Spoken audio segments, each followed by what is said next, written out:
Այսինքն քո ամենակարևոր մասը ուսումնասիրելն է, որ հասկանալ դու ում համար ինչ ես անում։ Բոլորն է հասկանում են, որ իդեալական մարդ չկա։ Եթե դու քո անհաջողությունները թաքցնում ես, դա ընդհանրապես fake սխալ ֆասադ է։ Ոչ թե մենակ այդ մարդկանց մասին պետք է խոսան, այնց թվում է այդ մարդիկ էլ պարտավորվածություն ունեն իրանք էլ խոսալ։ Դուխ են ունեցել, որ ինչ-որ մի բան 0-ից սկսեն ու առաջ տանեն, որպես հերոսություն։ Չգիտեմ, Դաստոևսկու «Преступление и наказание» իր բարձրացած հարցը ո՞րն է։ Իդիոտի մեջ բարձրացած հարցը, այդ սա գիրքը մի հարցին է պատասխանում իրականում։ Դու էլ ինչ-որ մի սիրուն բան ստեղծես ու 10 մարդկանց։ Բայց դա երբևիցե չի նշանակում, որ խոսում են Գրդոնի մասին։ Just think about it. Հայջան, բարև։ Ողջույն։ Լավ ես։ Ընտիր։ Ինչքանով որ հնարավոր է ստեղծված իրավիճակում։ Ինձ թվում է բոլորը նշում են այդ երկրորդ մասը հարցի, որովհետև իրականում դժվար իրավիճակ է ստեղծվել, ու դժվար իրավիճակներից երևի դուրս գալու պայմաններից ու կարևոր կետերից մեկն է երևի կրեատիվությունն է։ Դուք հենց կրեատիվ ագենտство եք ու զբաղվում եք այդ գործով։ Օրինակ, եթե փորձես բացատրես ինչ է կրեատիվությունը, ինչի է ինքը պետք ու ինչի ինքը կարա դժվար հարցերին պատասխաններ տա։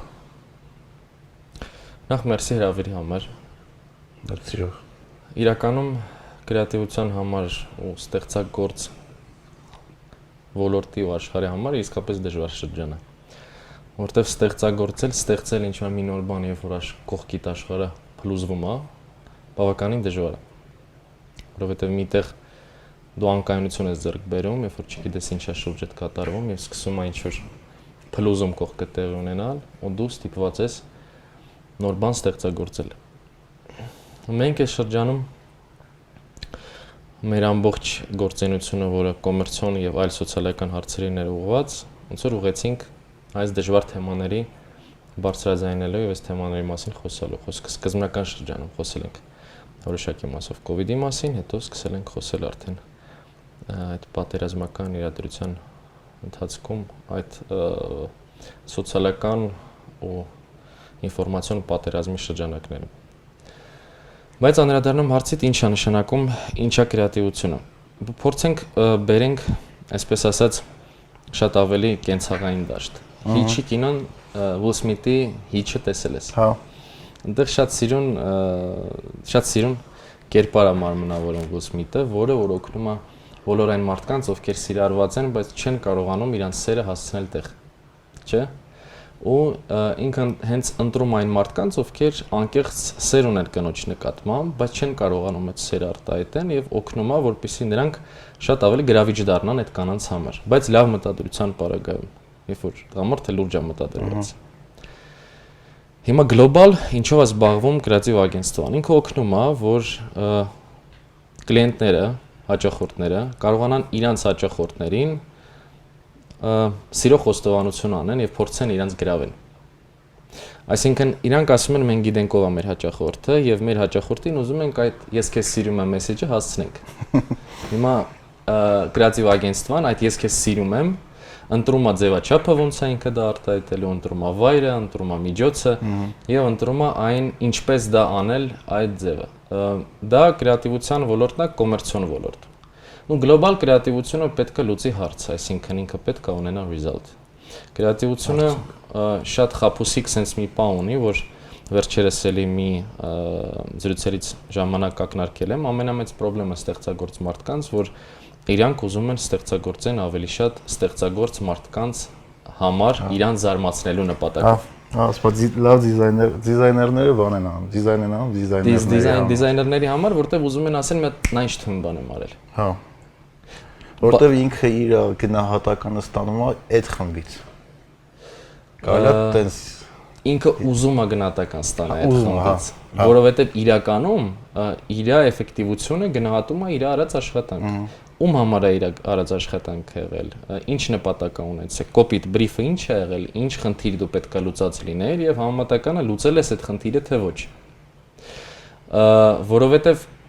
իրականում երբեմն ստեղծագործ մարդը պետք է կարողանա իր եսը դնի մի կողմ։ Կան լուծումներ, որոնք շատ ավելի գեղեցիկ են,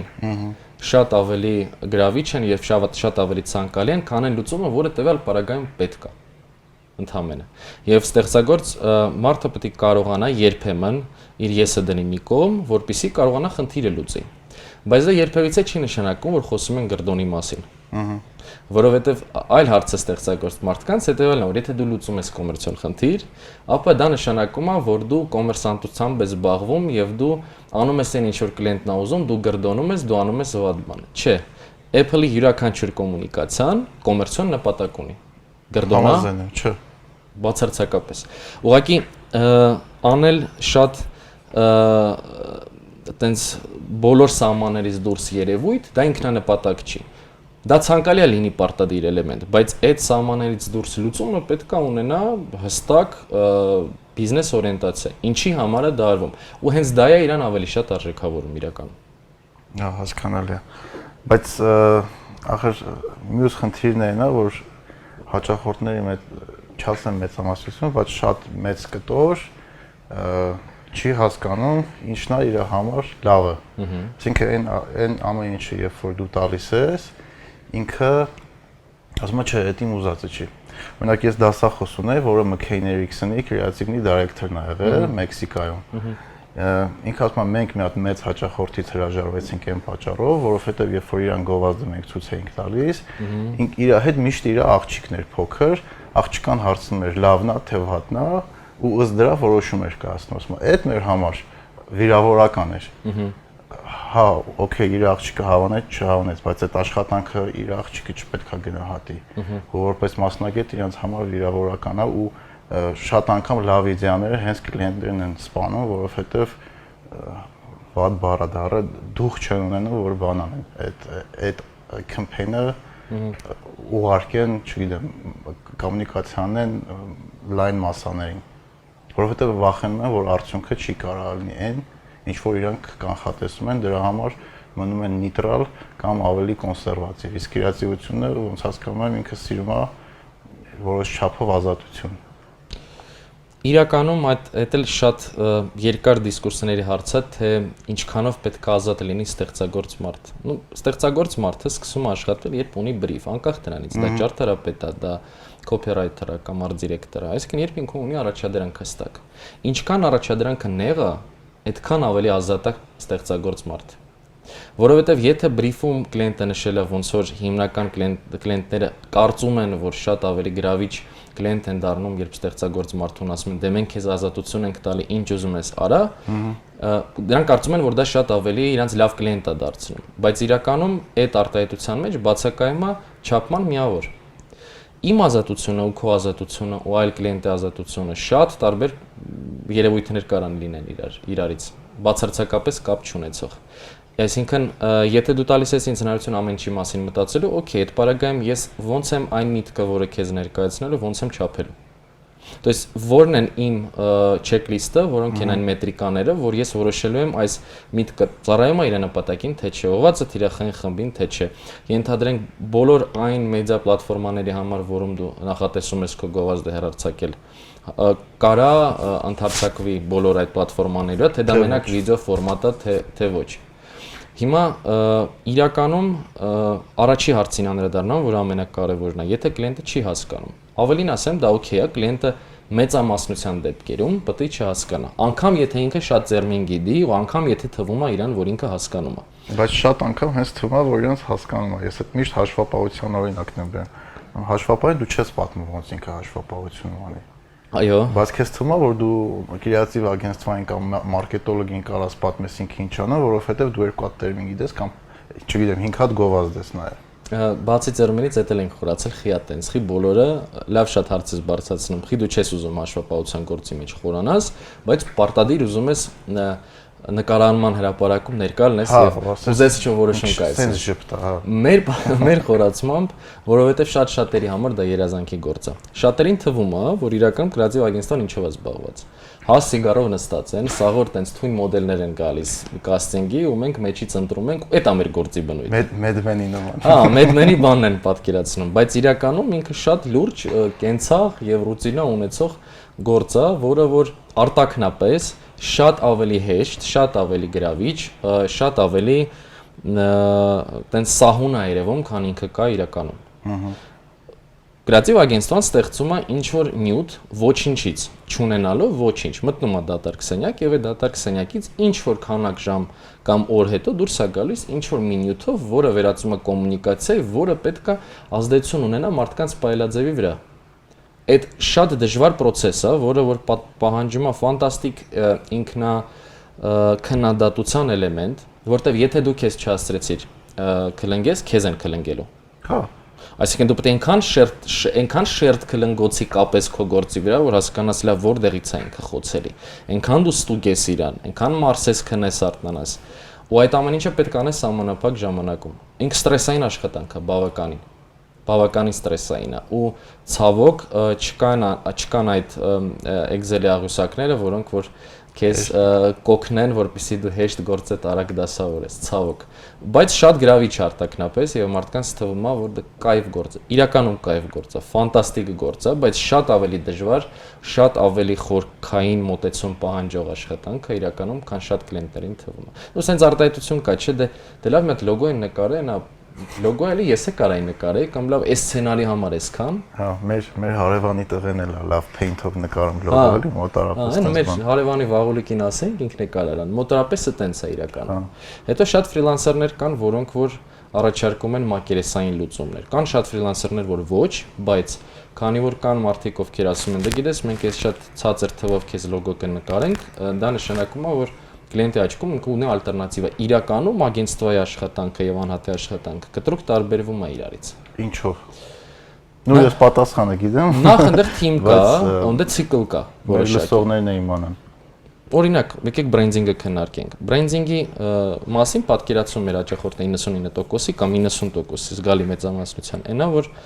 դա մի հատ լոգո է։ Նկարչություն է։ Հա։ Իրականում մենք նմանատիպ աշխատանք իրականացնելուց մեկից մոտավորապես 3 ամիս լավագույնը 1, այդ եթե չգիտեմ ինչ տեղի ունեցավ, բայց մոտավորապես 1.5-ից 3 ամսվա ընթացքում արվում է աշխատանք հիմքային, որի հիման վրա նոր արդեն արտ-դիրեկտոր աշխատանքն է լինելու։ Ուսումնասիրություններ, բրենդ պլատֆորման պոզիցիոնիրованիան, կոնցեպցիան, այսինքն ճարտարապետությունն է բրենդի, ոնց է ճարտարապետը միջև շինարարություն անում աշխատանք, որը մենակ թղթի վրա է, չէ՞։ Հիմա նույնը բրենդի մեջ։ Եթե դու չպատկերացնես բրենդը ինչ, sense մեծ շատ կարևոր հարց կա, եթե մարդ նոր բրենդ է ստեղծում, մի հատ հարցին պետք է պատասխանի։ Ինչն է պակաս այս աշխարհում, որ այս բրենդը է ստեղծում կամ ինչի համար է ստեղծում այս բրենդը։ Այդ հարցին, որ շատերը պատասխանեն, այդ բրենդերը չեն ստեղծի։ Որտեվ շատերը բրենդ ստեղծելը կամ բիզնես անելը ինքնանպատակա կամ հարստանալու միջոց է։ Այո։ Բայց երբ որ դու բիզնես լիտերատուրա ես կարդում կամ ուսումնասիրում ես մեծ կազմակերպությունների իրենց հաջողության պատճառները, գումար աշխատելը կամ բիզնես ստեղծելը ինքնանպատակ չէ։ Իրանք շատ անգամ ունեցել են իրենց vision-ը, տեսիլքը կամ տեսլականը ոնց կարելի է ճիշտ թարգմանել, ունեցել են խնդիր, որը փորձել են լուծել, ու դրանից նաև բխել է արդեն ինչքան աշխատանքի որակից կախված գումար աշխատելու կազմակերպությունը մեծացնելը։ Միաժամանակ կամ չէին բացվի այդ կազմակերպություններն արի, կամ էլ բացվելուց շատ ավելի իմաստավորված կբացվեին։ Հա, եթե իրանք այդ հարցի պատասխանը գտնեին։ Այդ գիտես ինչի նման, որ շատ մարդ ուղղակի փոխում է իր պրոֆայլի մեջ Facebook-ում կամ LinkedIn-ում իր position-ը փոխում է, executive director կամ CEO, մտածում եմ կդարավ CEO կամ դարավ executive director։ Հիմա բայց իրականում այդ նույնն է, ինչ որ դու բացում ես, ունես լոգո, ու քեզ թվում է դու ունես բրենդ, դու չունես բրենդ, եթե դու ունես լոգո, դա պարտադիր է, դա իրանից չի բխում, եթե դու ունես լոգո, չի բխում, որ դու բրենդ ունես։ Հա։ Դու ընդհանրապես ունես լոգո, որը որ կարող չլիներ այս աշխարհում ու բան չէր փոխվի։ Ու այդ հարցին է փորձում էջենսին պատասխանել։ Կան ֆենոմենալ հանճարեղ անհատներ, որոնք որ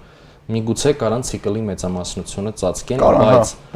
բայց իրանք չեն նախընտրում մենակով աշխատել։ Որովհետև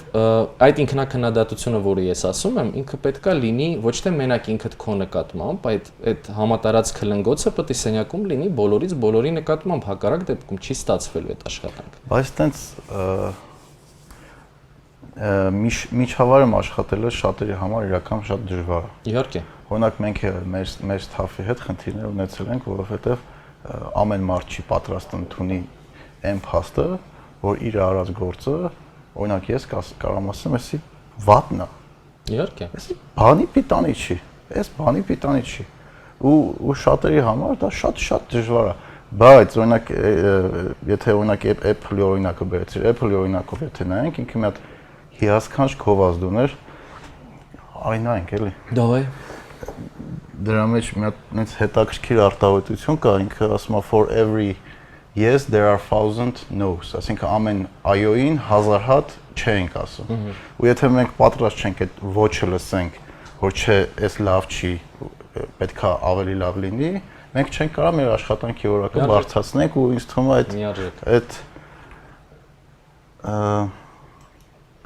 այդ խնդիրը կա իրական բոլոր ոլորտներում, եթե դու պատրաստ չես ինքնակրիտիկայի, որը բացակայում է տոտալ Հայաստանում, դու չես կարող ստանալ լավ արդյունք։ Շատ սիրուն գովազդ է։ Իմաստային առումով էլ։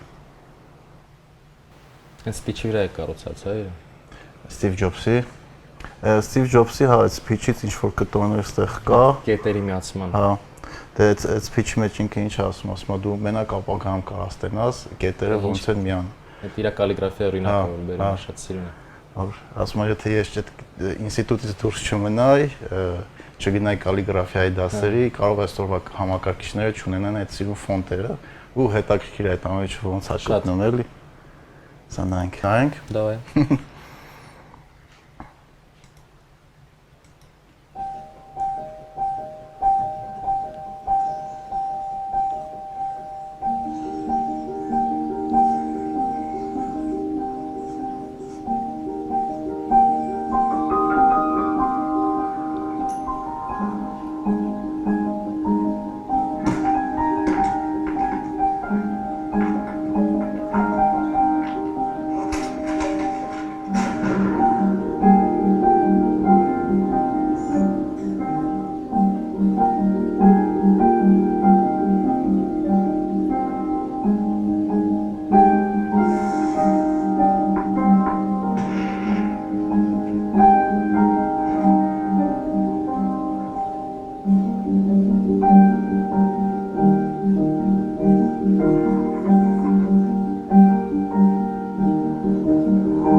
Այս մասն է ասում։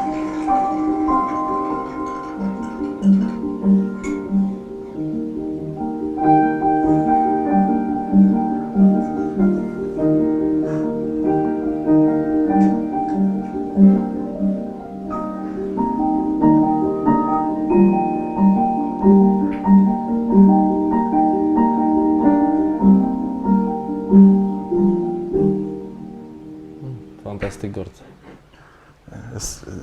Չէի տեսել դու գովազդը։ Տեսել էի, տեսած չէի կներ, հիշում, հա։ բայց տեսել էի, բանից այդենտիկայից հիշեցի։ Հա, ինքը Հինա չէ, որ թիվ է։ ինքը 2000, հա, 14։ Հինա, իրական հինա, բայց ինձ վրա շատ մեծ ազդեցություն էր թողել այս գովազդը, որտեղ իրանք կոպիտ ասած, իրան դիզայնի process-ը սիրուն գովազդով ներկայացրեցին, որ դու սիրահարվում ես էլ այդ product-ի վրա, ասենք ինքը սաղ process-ը ցույց է տալի, որ մենք ինքնակննադատությամբ ենք զբաղվում, մենք ասում ենք չէ, հետո 1000 չից հետո նոր կասում ենք, հա, մենք ֆոկուս ենք եղնում դրա վրա, փորձում ենք պարզացնենք ու վերջում, երբ որ մենք հասկանում ենք, որ այդ product-ը մարդկանց կյանքի վրա կունենա դրական ազդեցություն, նոր դրանից հետո ստորագրում ենք աշխատանքը։ Իսկ մոտ ձեր process-ներն էլ են նման։ Շատ նման է իրականում, որովհետև նույն այդ ինքնակննադատության process-ը, հիասթափվելու process-ը, նորից հիասթափվելու, մի 600 անգամ ավելի հիասթափվելու, այդ նոր գտնելու այն ինչը դու պատրաստ ես դուրս թողես ու տակ ստորագրես, ինքը բավականին լուրջ process է։ Այն ինչ որ դու նշեցիր, որ դժվար աշխատել տենց միջավայրում, հեշտ չի իրականում։ Բայց agency կյանքը ու ստեղծագործ մարդու կյանքը, ինքը եթե գրաֆիկով նայենք, ինքը տենց կոնստանտ միջին ուրվագծով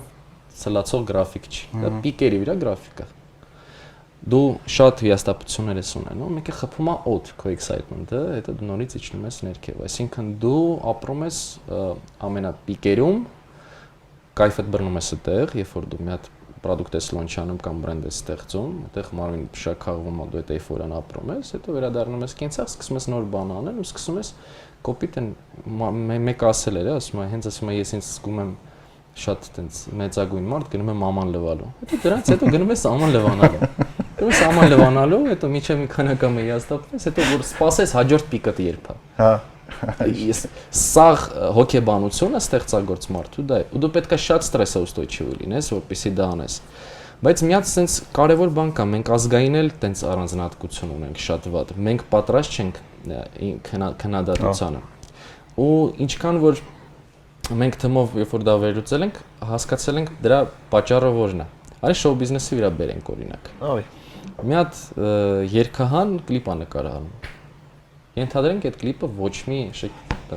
մտքի թռիչքի շքեղությամբ չի փայլում։ Շատ պրիմիտիվ սովորական կլիպ է։ Շնորհանդես է անում, գալիս են մնացած շոու բիզնեսի աստղերը։ Որևէ մեկը իրան թույլ չի տա քննադատություն։ Ինչի։ Դուրս բերի, որովհետև վաղ միսօր ինքն է անելու իր կլիպի շնորհանդես։ Բայց դա սխալ է։ Այդ սխալ չի, այդ աղետ է, այդ սխալ չի, այդ շատ լուրջ խնդրեմ է, որը որ յուրաքանչյուր տեսակ զարգացումը կանգնացնում է։ Խեմ ասում ազգային, օրինակ մենք կրիտիկներ չունենք մեր շուկայում։ Մենք ռեստորաննի կրիտիկ, չգիտեմ, գրքի կրիտիկ, ֆիլմի կրիտիկ չունենք, չէ՞, այստեղ բան ունենք, նո ֆիլմի ու կինո ինդուստրիայի մասով Ձաննանա Մարտիրոսյան, որը շատ բավականին խորացած մասնագետ է։ Ես իրեն շատ լավ ճանաչում եմ, ինձ հարազատ մարդելը սուբյեկտիվ չհանչեմ, բայց ես ուշադրությամբ լսում եմ իր ընդհանուր վերլուծությունները։ Մարդը բազա ունի, ես ճանաչում եմ իրան 10 տարուց ավել ու ինչքան հիշում եմ ինքը ձգտել է հենց այդ մասնագետը դառնա։ Շատ պետք է տարանջատել մարդ, ով որ ուղղակի քրիտիկա է անում քո գործը եւ ով որ քրիտիկա դրանք շատ տարբեր բաներ են։ Հա միանշանակ դա համար քրիտիկա է անում։ Ունենք մենք քրիտիկներ պրոֆեսիոնալ։ Ինչի քրիտիկ գովազդի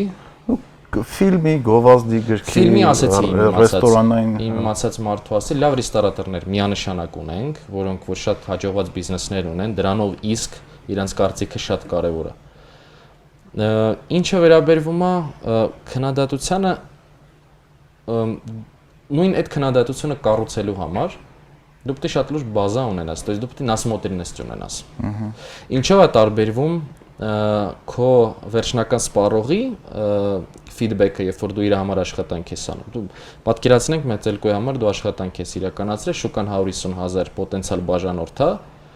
եւ այդ 150,000-ից 140-ը չեն հավանում աշխատանքը։ Ամենայն հավանականությամբ դու ձախողել ես։ Չկան այնց բան, մենք մտածում ենք մենք ճիշտ գործ ենք արել, բայց այդ աշխատանքի որակը ոչ մեկ չգնահատեց։ Տենց որ нас мир не принял, мы голодные, но талантливые, չկա տենց գաղափար։ Եթե դու արել ես իրանց համար, իրանք չեն ընդունել, դու սխալ ես արել։ Թեման փակ է դրանում։ Ուրիշ բան է, կարծիքները կտրուկ կիսվեն։ Բայց եթե զգալի մեծամասնությունը ասում է ոչ ու դա վատ աշխատանք է, ուրեմն ինչ որ միտեղ ճիշտ տեղ հասցված չի եղել, եթե դու կոմերցիոն ինչ որ աշխատանք ես անում։ Բայց դե շատ կարևոր նրբություն կա, եթե այդ մարդը ասում է չեմ հավանում, ինքը չի կարող քեզ բացատրի չի հավանել։ Ինքը ենթագիտակցաբար չի հավանել։ Շատ է լինում։ Կան պատճառներ, միանշանակ կան, ինքը չի կարա դա դուրս բերի։ Բայց այն մարդը, որ մասնագետ է, ինքը այդ պատճառները քեզ կշարադրի, որտեվ ինքը գիտի այս մարդուն ինչ է դու չի։ Այս գույնը ստեղ սխալ է եղել, կադրը չգիտեմ սխալ է դրած։ Սխալ է կառուցել, դրա համար վերջնական մեսեջը չի հասկացել։ Այդ հաճախորդը չի կարա քեզ բացատրել։ Հա մասնագետը կասի, բայց հաճախորդը ինտուիտիվ հասկանում է։ Բայց հաճախորդ, բայց վերջնական հատողը մեկը հաճախորդն է։ Հա միանշանակ։ Ոչ թե այն հաճախորդը, որը քեզ գումարը վճարում է, որ դու այդ աշխատանքը անես։ Այ իր հաճախորդը։ Իր հաճախորդը, հա, ես դրա համար միշտ ասում եմ մարքեթինգը դու պետք է նենց անես իրականում, որ այդ հաճախորդը որ դա նայելու ու համերյա ուղղված է, ինքը ինտուիտիվ հավանի։ Ահ, միանշանակ։ Ինքը չի հասկանում այդ գույնը այդտեղ ճիշտ է դրած, փեքշոտը ճիշտ է, չգիտեմ, դերասանը ճիշտ ժպտաց թե չէ կամ կոփին ճիշտ է գրած թե չէ, բայց եթե ինքը դա հավանում է, նշանակում է մնացած ամեն ինչը տեղն էր։ Ես նախորդ ամառ 2019-ին արդեն եմ ունեցել փորձի փոխանակմամբ գտնվելով մի քանի շաբաթ BBDO-ի Մոսկվայի։ Մոսկվան BBDO կա։ Հա, կա ու եթե Հաճնաս ոնց կարող չլինի մեծ շուկա։ Շատ հարգի կառույց է, այնտեղ, որովհետև ինքը կոնտենտի մեծամասնությունը չի ադապտացնում։ Ինքը նորովից ստեղծում է իր բոլոր միջազգային կլիենտների համար ու բավականին շատ titulованный agency է, այսինքն ունի շատ մրցանակներ Կանի փառատոնից հենց Մոսկվային։ Ու բավականին մեծ կառույց է, այդ BBDO գրուպի մեջ մտնում են մի քանի լավագույն էջենսիներ Ռուսաստանից։ Որ խնդրեմ հատ կնշած BBDO գրուպի մասին ինֆորմացիա, որ այն մարդիկ որ չգիտեն ինչ հասկանան, ինչ խոշոր կամպանիա է։ Ամենախոշոր էջենսիներից մեկն է, հիմնված, եթե չեմ սխալվում, 60-ականներում, եթե չեմ սխալվում, ստուգելա պետք, որը որ ամենաշատ մրցանակներ ունեցող ագենստվաներից մեկն է աշխարհում ու ամենամեծ շրջանառություն ունեցող ունի հազարավոր մենակ ստեղծագործ եւ copywriter մարդիկ տարբեր աշխարհի կետերում, տարբեր ներկայացություններում աշխատող։ Ինքը ցանցային էջենսի է, կան բուտիկ էջենսիներ, որոնք որ չեն պատկանում որևէ ցանցին, եւ կա ցանցային էջենսի, որը BBDO-ն է, որը որ ունի worldwide պայմանագրեր։ Եթե ինքը կնքում է worldwide պայմանագիր,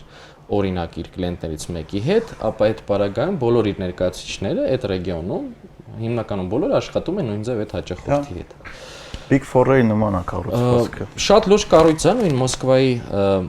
էջենսի շատ լավ ստաֆ էր ու այնտեղ չկա այդ կոմպլեքսը, որը շատ անգամ կա մեր մոտ։ Մարդիկ շատ ազատ ասում են, լավ ասում են, զիբիլա, լավ դիրմիան, էլի։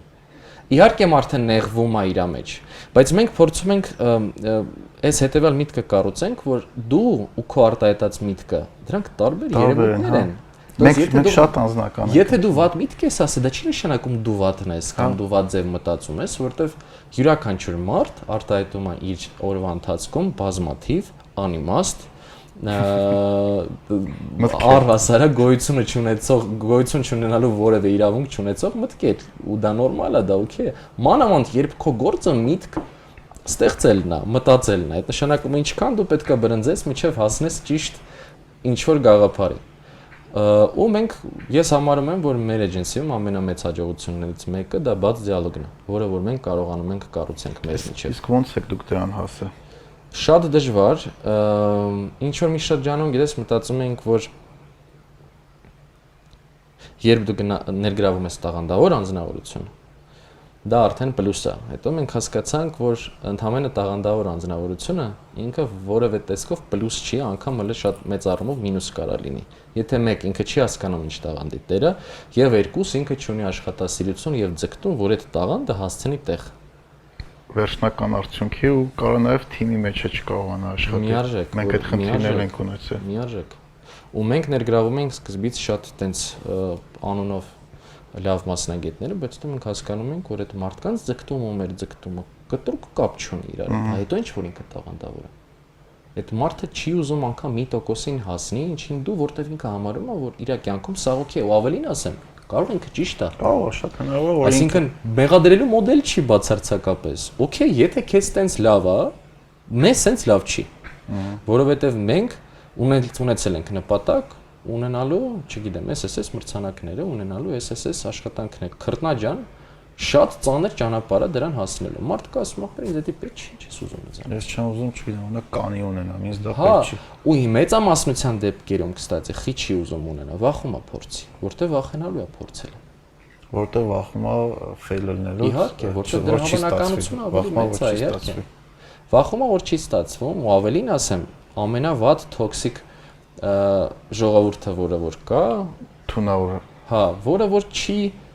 որը որ քո հաջողելուց նեղվում է, որտեղ դու ապացույց ես, որ ինքն է կարող անել, ինքը ուղղակի չի արել։ Ու դա մեզ չի վերաբերում կամ իրան, առհասարակ, որ նայում ես այդ կարևոր կետը ոմենակ ինձ թվում է բիզնեսի մեջ չէ, հասարակության մեջ այդ խնդիրը մենք ունենք։ Մենք խնդիր ունենք հայերի մեջ նմանատիպ։ Հա, քանի որ իրանք չեն փորձում, իրանք մոտ չի ստացվում, այս թեմով Միշոյի հետ ենք խոսել ոդկասթի շրջանակում։ Ինքը պատրաստ է ամեն ինչ անի, որ քո մոտ չստացվի։ Կան տես մարդիկ, ու իրանք շատ վտանգավոր են համ հասարակության, համ բիզնեսի մեջ։ Որտեղ հենց քո մոտ ստացվեց, իրա չստացվել ընդգծվում է։ Հա։ Ինքը, եթե քո մոտ չի ստացվում, ինքը ասում է, դες երկրից ինչ անես, ինչ պետք է ստացվի։ Բայց հենց այս երկրում մեկի մոտ ստացվում, հարց առաջանում։ Մի րոպե, բայց իրա մոտ ստացվեց։ Ու այսօր արել որ չի ստացվել։ Այսօր մենք արդեն շատ օրինակներ ունենք, որ երկրում կարելի է ունենալ հաջողակ բիզնես, միանշանակ համաշխարհային շուկան մրցունակ, այն ոլորտներում, որ տասնամյակներով ինչ որ երկիր եղել է, չգիտեմ, լիդեր, առաջատար։ Հաստատ։ Ու այդ շատ լավ է, ու եթե մենք կարողանանք բոլորս, չգիտեմ, քրտնաջան աշխատանքով մարդկանց մեջից հանենք այդ ինքը վատ նախանձի տեսակ է։ Այսինքն կա նախանձ, որտեղ action չի գնում։ Դու քո մեջ նախանձում ես, մոռանում ես ու ոչ մի քայլ չես ձեռնարկում դիմացինի հանդեպ, բայց կա նախանձի տեսակ, որ դու կոնկրետ ակտիվ գործում ես։ Ու ակտիվ գործելով ոչ թե որ դու դառնաս ավելի լավը, որ այն մարդուն, որ դու նախանձում ես, դառնաս իր որակի, ձգտես այդ որակին ու անգամ իրան անցնես, այլ դու նենց անես, որ դիմացինիդ մոտ չստացվի։ Ակտիվ քայլերով։ Ինչքան ջանք ես դու դնում։ Հա, абսուրդ է դա, որ դիմացինի չստացվելու վրա դու ջանք ես դնում։ Իմաստը չեմ հասկանում։ Որտեղ քեզ մերկացնում է դրանով։ Դու տենց ես զգում։ Այդ ջանքը դու դիր քո աճի վրա։ Ախշը մերկանաս։ Այն ընդհակառակ, որովհետև իրականում ով է կարողանում դիմացին հաջողությամբ ուրախանա։ Ինքնաբավ մարդ։ Հա։ Եթե քո մոտ մի բանը ստացվում է, ես ինչի պետք է չուրախանամ, եթե իմ մոտ էլ ստացվել է։ Այն ինչ որ ես եմ անում, կամ ստացվում է, կամ ես ունեմ նպատակ ստացվելու, ես հավատում եմ, որ ստացվելու է։ Որտեվ չգրանցած հաջողությունը դա չի նշանակում դու պետք է պակաս ինքնավստահ լինես։ Ընդհակառակը դու պետք է ավելի ինքնավստահ լինես, որպեսզի կարողանաս հաջողես։ Ու մի քիչ ներքինից պետք է գա այդ ինքնաբավությունը, էլի։ Մենք Հովո հետ, մեր կրեատիվ դիրեկտորի հետ գնացել ենք փառատոնի, եթե չեմ սխալվում, 18 թվական կամ 17։ Մենք գնացինք Red Apple փառատոնը, միջազգային SNG-ի մասշտաբով համար 1 փառատոններից։ Եթե չեմ սխալվում, կրեդիտով համար 1-ն է։ Հա, ամենամեծերից ու թունելիներից մեկն է։ Մենք գնացել նստել ենք այդ փառատոնին, զուտ հոգեբանորեն պատկերացնենք այդ վիճակը, հա, մենք գնացել նստել ենք, մեզ այնտեղ բացարձակապես մարդ չի ճանաչում, մենք ոչ ոքին չենք ճանաչում, ու սենց նստել ենք, տեսնում ենք ոնց են տարբեր էջենսիները թույն գործեր արած, գնում մրցանակներ ստանում, ու մենք սենց հովոց սենց այդ պայն կամ կոտրվելու էինք, կամ գալու էինք, ասենք, չէ, մենք է պետք է ստանանք։ Եթե մեկը 2 վոտով բարձրացավ, բեմ ստացավ այդ մրցանակը, մենք էլ այդ 2 վոտով ունենք, ուղղակի պետք է հասկանանք ինչ պետք է դրա համար անել։ Որ դուք է բեմի վրա։ Որովհետև եթե մեկը բարձրացել է, այդ բավարար է, որ դու համոզված լինես, որ կարաս նաև դու բարձրանաս։ Դա ապացույց է։ Որևէ ապացույց քեզ ուղղակի հարկավոր չի։ Ճնշում կա իհարկե, որովհետև всё-таки դու առաջնային զարգացվածությամբ երկրներից չես եւ այո դու պետք է էքստրա ջանք դնես, որպեսզի։ Հա, ավելի շատ պետք է աշխատես։ Բայց ինձ թվում է դա առավելություն է։ Եթե դու իմիգրանտ ես ինչ-որ մի երկրում, ու եթե դու մի երկրում պետքա գործունեություն ծավալես, որտեղ դու առաջինայիններից չես ու դու վերջում ես կանգնած, իմ կարծիքով դա առավելություն է մեծ հաջողություններին հասնելու համար։ Որտեղ դու ունես էքստրա մոտիվացիա։ Միարժեք, դու սով ունես։ Սոված ես, հա։ Եթե չեմ սխալվում, Տայսոնն էր պատմում, ասում է, երբ որ երեխես ասեց ես ուզում եմ դառնամ պրոֆեսիոնալ բոքսեր, ասում եմ խնդալ եկավ, ասի դու չես կարա այդքան սոված ելնես, որ այտենց դուրս գաս բեմ ու այտենց կռիվ անես, դա կարա մենակ սոված անի։ Ու ես շատ է տպավորվել այդ մեջ ու շատ նաև տպավորվել եմ մի հատ գիրք հեղինակը Էմի Չուա, կոչվում է The Triple Package։ Ֆանտաստիկ գիրք է, խորտ կտամ ժամանակ ունենալու պարագայում ընթերցես։ Ուրեմն ասում է ուսումնասիրում է բոլոր էթնիկ փոքրամասնությունները Ամերիկայի, որոնք որ բավականին մեծ իշխանություն եւ մեծ ազդեցություն ունեն։ Օրինակ իտալացիներ, իռլանդացիներ։ Չէ, ավելի բանա վերցրել է հրաներին, վերցրել է ուրեմն ասացիներին, վերցրել է մորմոններին, տարբեր էթնիկական խմբեր։ Ու ուսումնասիրել է ու հանել է 3 հիմնական գիծ, որը բոլոր այդ էթնիկ խմբերը, նաեւ աֆրիկացիները ունեն։ Ուրեմն այդ հատկանիշներից մեկը insecurity complex, վտանգի ու ոչ ապահով լինելու կոմպլեքս եւ տագնապ, այսպես ասած։ Այդ մի հատկանիշներից մեկն է։ Այդ մենք Հայաստանում մեջ ունենք։ Չէ, որտեղից ունենք։ Մի հատ էլ արի գնանք կենտրոն, նայենք մի հատ միջին ապրողը Թումանյան կամ Պրոսպեկտ փողոցի վրա, որը ծնվել մեծացել է տեղ, ինչքան ինքը հանգիստ ու իր կոմֆորտի մեջ է։ Դրա վտանգը ո՞րն է։ Մենք աշխատում ենք այդ փողոցների վրա, դու տենում ես մարդիկ շատ-շատերը։ Ինչքան կոմֆորտ, հանգիստ, հով, հանգիստ։ Ինչ կոմֆորտի մաս, ինչ բանի վտանգի մասին է խոսքը։ Չհաշված վերջին իհարկե ռազմական իրավիճակները դրա մասին չի խոսք։ Այդ ռազմականից հետո շատ մարդիկ իրանց չեն զգում են մեկը հարմար, որտեղ կյանքը, որովհետև մեր քաղաքը շատ կոմֆորտ քաղաք է։ Հա, այս քաղաքում քեզ կայացած զգալը շատ ավելի հեշտ է, քան մեծ մեգապոլիսում, որտեղ նույն ապրելակերպը ունենալու համար դու պետք է 15 անգամ ավելի շատ բան ունենաս։ Ամենալավ մարզասրահը հաճախելու համար, ամենալավ սրճարանը հաճախելու համար եւ այլն, դա այնտեղ գրեթե կարա անհնարին լինի նման այն մաթեմատիկա, որը Հայաստանում դու ամիսը չգիտեմ $2000 աշխատես, որը ես իմ թիվ չի։ Вот это ինքցած կարող սաղոր նստես կոֆե խմես, ու ասես պոլիտիկայից խոսես, ասես բարդություններից խոսես։ Այնտեղ 2000-ը մարդիկ սոված են, այնտեղ 10000-ով են մարդիկ սոված։ Հա, ու մեկը այդ insecurity complex-ն էր, երկրորդը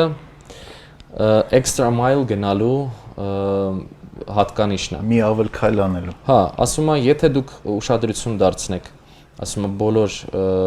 այն երեխաներին, որոնք գնում են, սովորում են որևէ երաժշտական գործիք, որ ամենադժվար բաներից մեկն է համարվում երեխու կյանքում, ու առհասարակ մարդու կյանքում, ու այն երեխաները, որոնք որ մնում են դասից հետո, էքստրա դասերին, ասում եմ 90%-ը ասիացիք են։ Հա։ Իրականում այդ ճիշտ ես ասում, ես Ամերիկայում եմ դպրոց գնացել ու դասերից հետո այդ ակումբներին,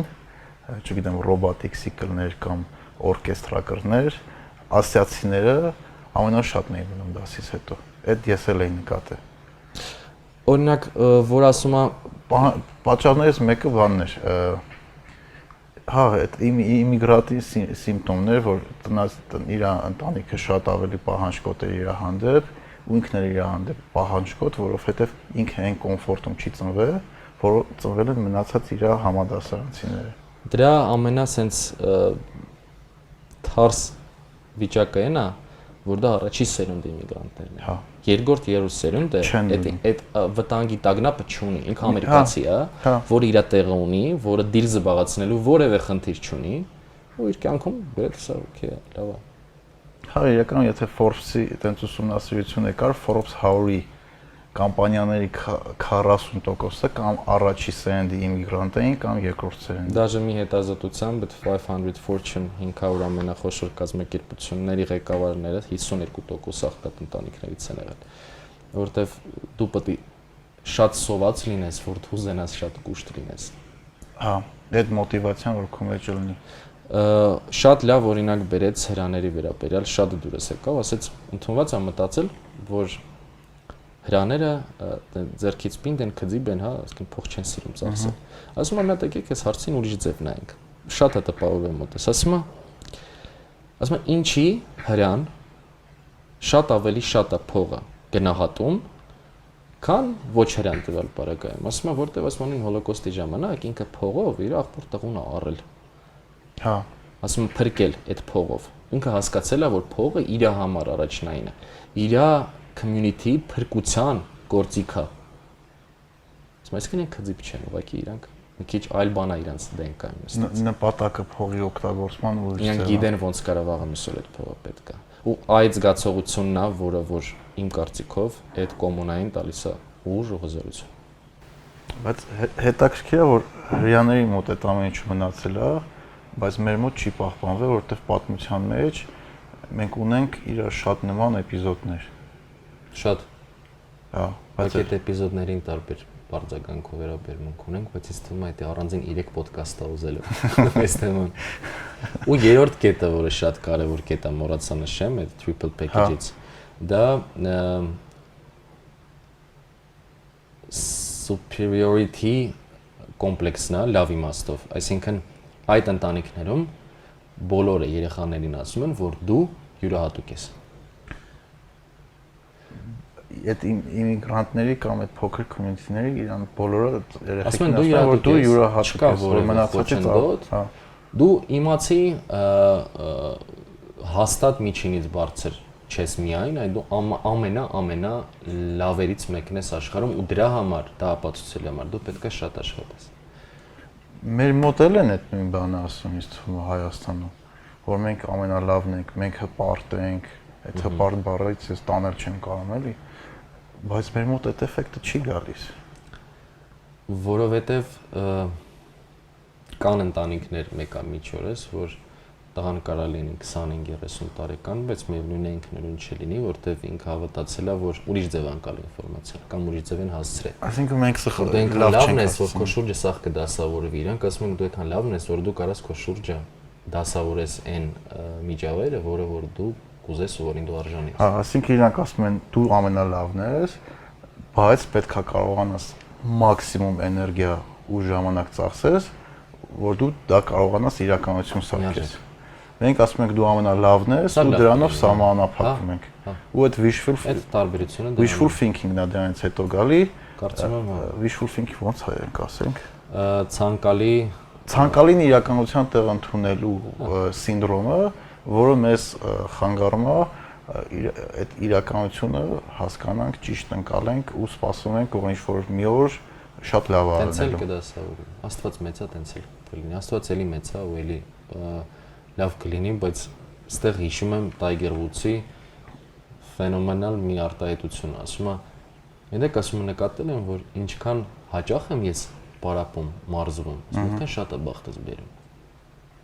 Շատ սիրուն է ձևակերպել, որովհետև բախտը ի՞նչ է։ Բախտը իրականում իրադարձությունների համընկնումն է։ Երբ կար այդ իրադարձությունը ավելի դրականից խոտով համընկնի, երբ դու եւ գիտակցաբար եւ ենթագիտակցաբար մակարդակով ենք հանես պարապացրեք քեզ քո արեստում, որ չստացվել է գրեթե հնարավոր չէ։ Հա, իրականում այս լրիվ համաձայն եմ այդ մտքի հետ, նա շատ սիրուն գիրք կա, վերջերս շատ եմ ցիտում այդ գիրքը,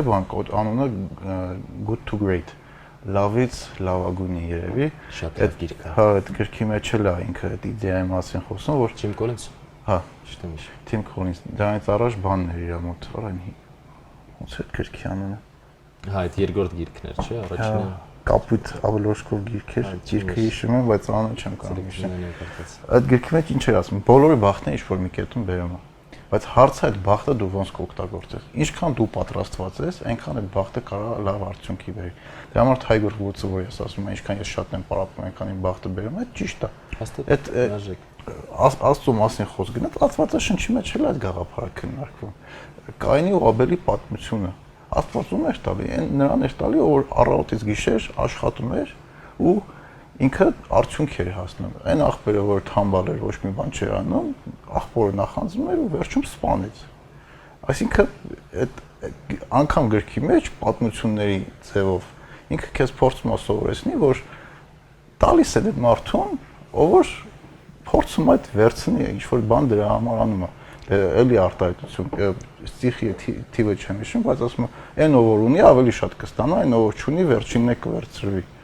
Այդ բանի հետ Պարետոյի օրենքի հետ են կապում կամ Power-law-ի հետ, բայց ասինքն այդ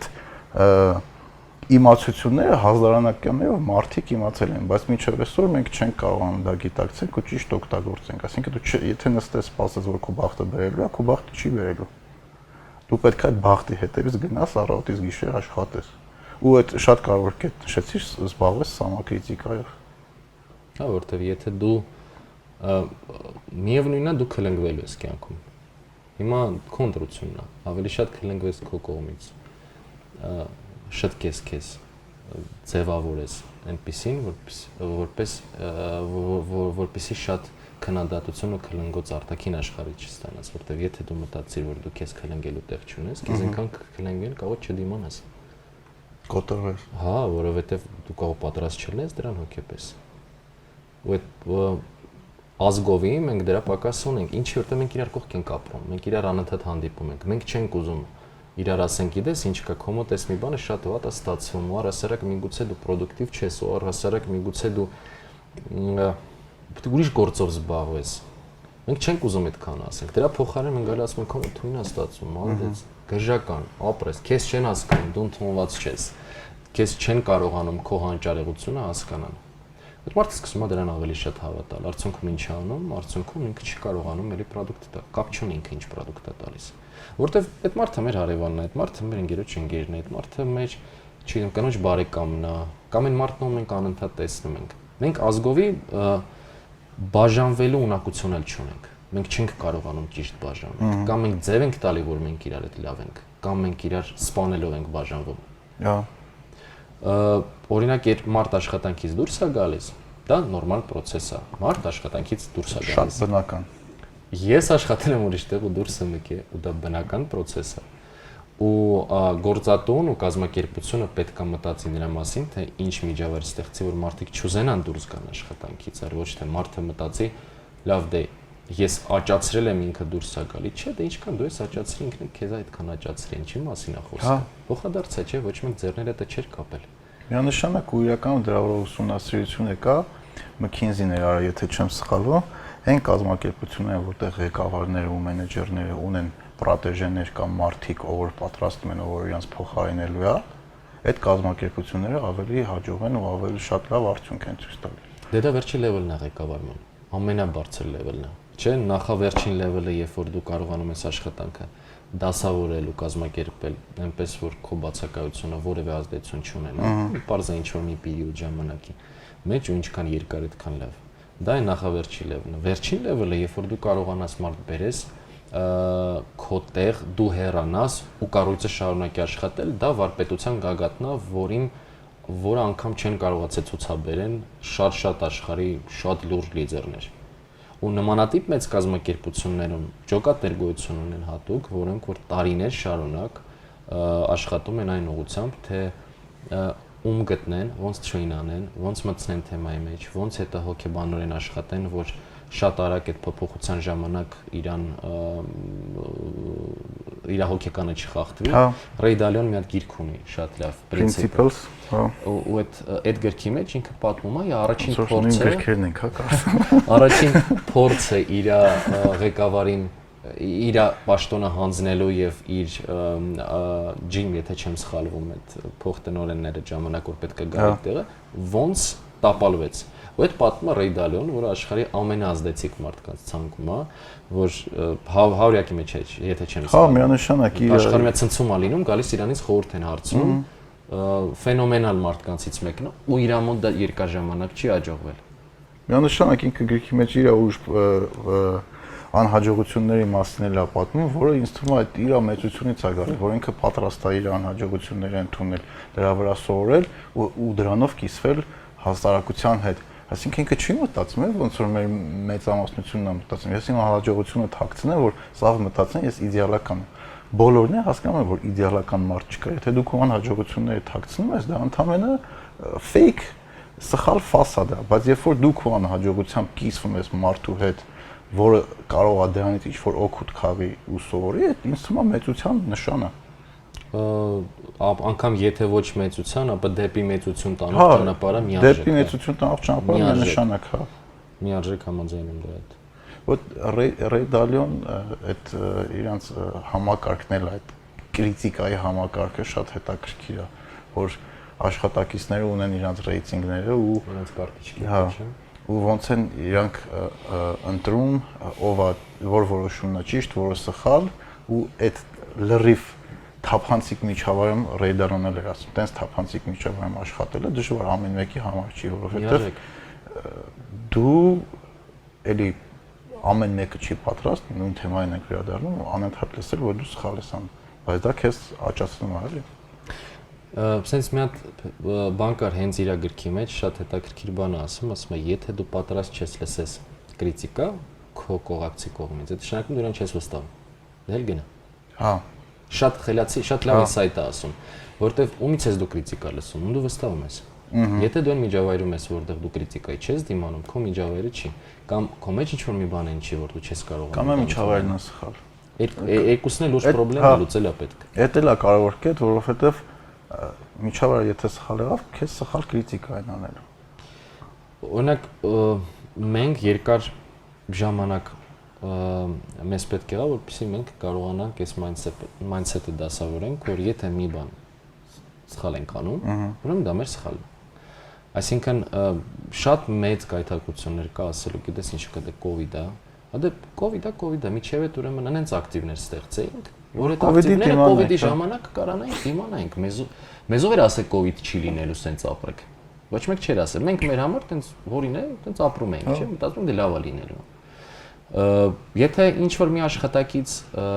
խնդիր ունենում կազմակերպությունը, մենք առաջինը փորձում ենք գտնենք մենք միգուցե ինչ-որ մի բանում սխալ ենք, մի բան է դասակարգել։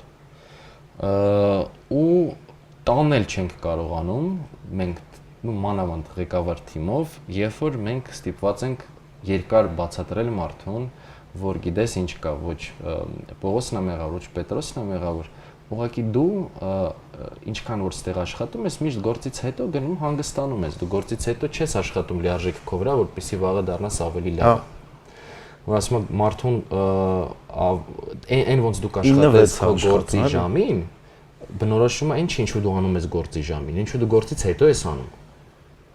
Այսինքն դու գնացիր գործից, ինչով ես դու զբաղված։ Դա որոշում է, կանխավորոշում է այն որակը, որը դու տալու ես վաղ աշխատանքի։ Այդ նույնը ոնց որ ասես, որ սպորտսմենը աշխատում է այդ իր հենց բանի մարաֆոնի ժամանակ ռինգի վրա մենակ։ Հա, կամ ռինգ, չէ, ինքը այդ արդյունքն է նրա, ինքը ինչ արի միջև այդ։ Նույնը ստեղ դու եկար աշխատանքի, դու արդյունքը ցույց ես տալու ինչ որ դու երեք ես։ Խմել ես միջև ժամը 2-ը, հասկանում եք չէ ոնց ես դու աշխատելու։ Կարդացել ես միջև 2-ը, նյութ ես ուսումնասիրել, հասկանալի է դու ոնց ես աշխատում։ Ինքը շատ པարզ մաթեմատիկա է։ Ու ամենակարևորը, որ ես օրինակ հասկացել եմ, որ 95% մարդկանց գիտեն ինչա պետք անել հաջողելու համար։ Ուղղակի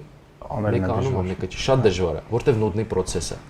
որտեվ ինքը այն կրեատիվնի process-ը չի, որը դու գրքում ու կինոներում պատկերացնում ես, որ դու ամեն օր գալիս ես սիրուն գունավոր մարդիկ են նստած, դուք տեղ նստած շատ լավ խորհրդատվություններ եք անում, ինչ որ ամեն մեկը իր խնդիրն է լուծում, հետո դու գնում ես քո բանը, քո Starbucks-ը խմելու, մոտավորապես տենց ինչ որ դրվագ կա, չէ՞։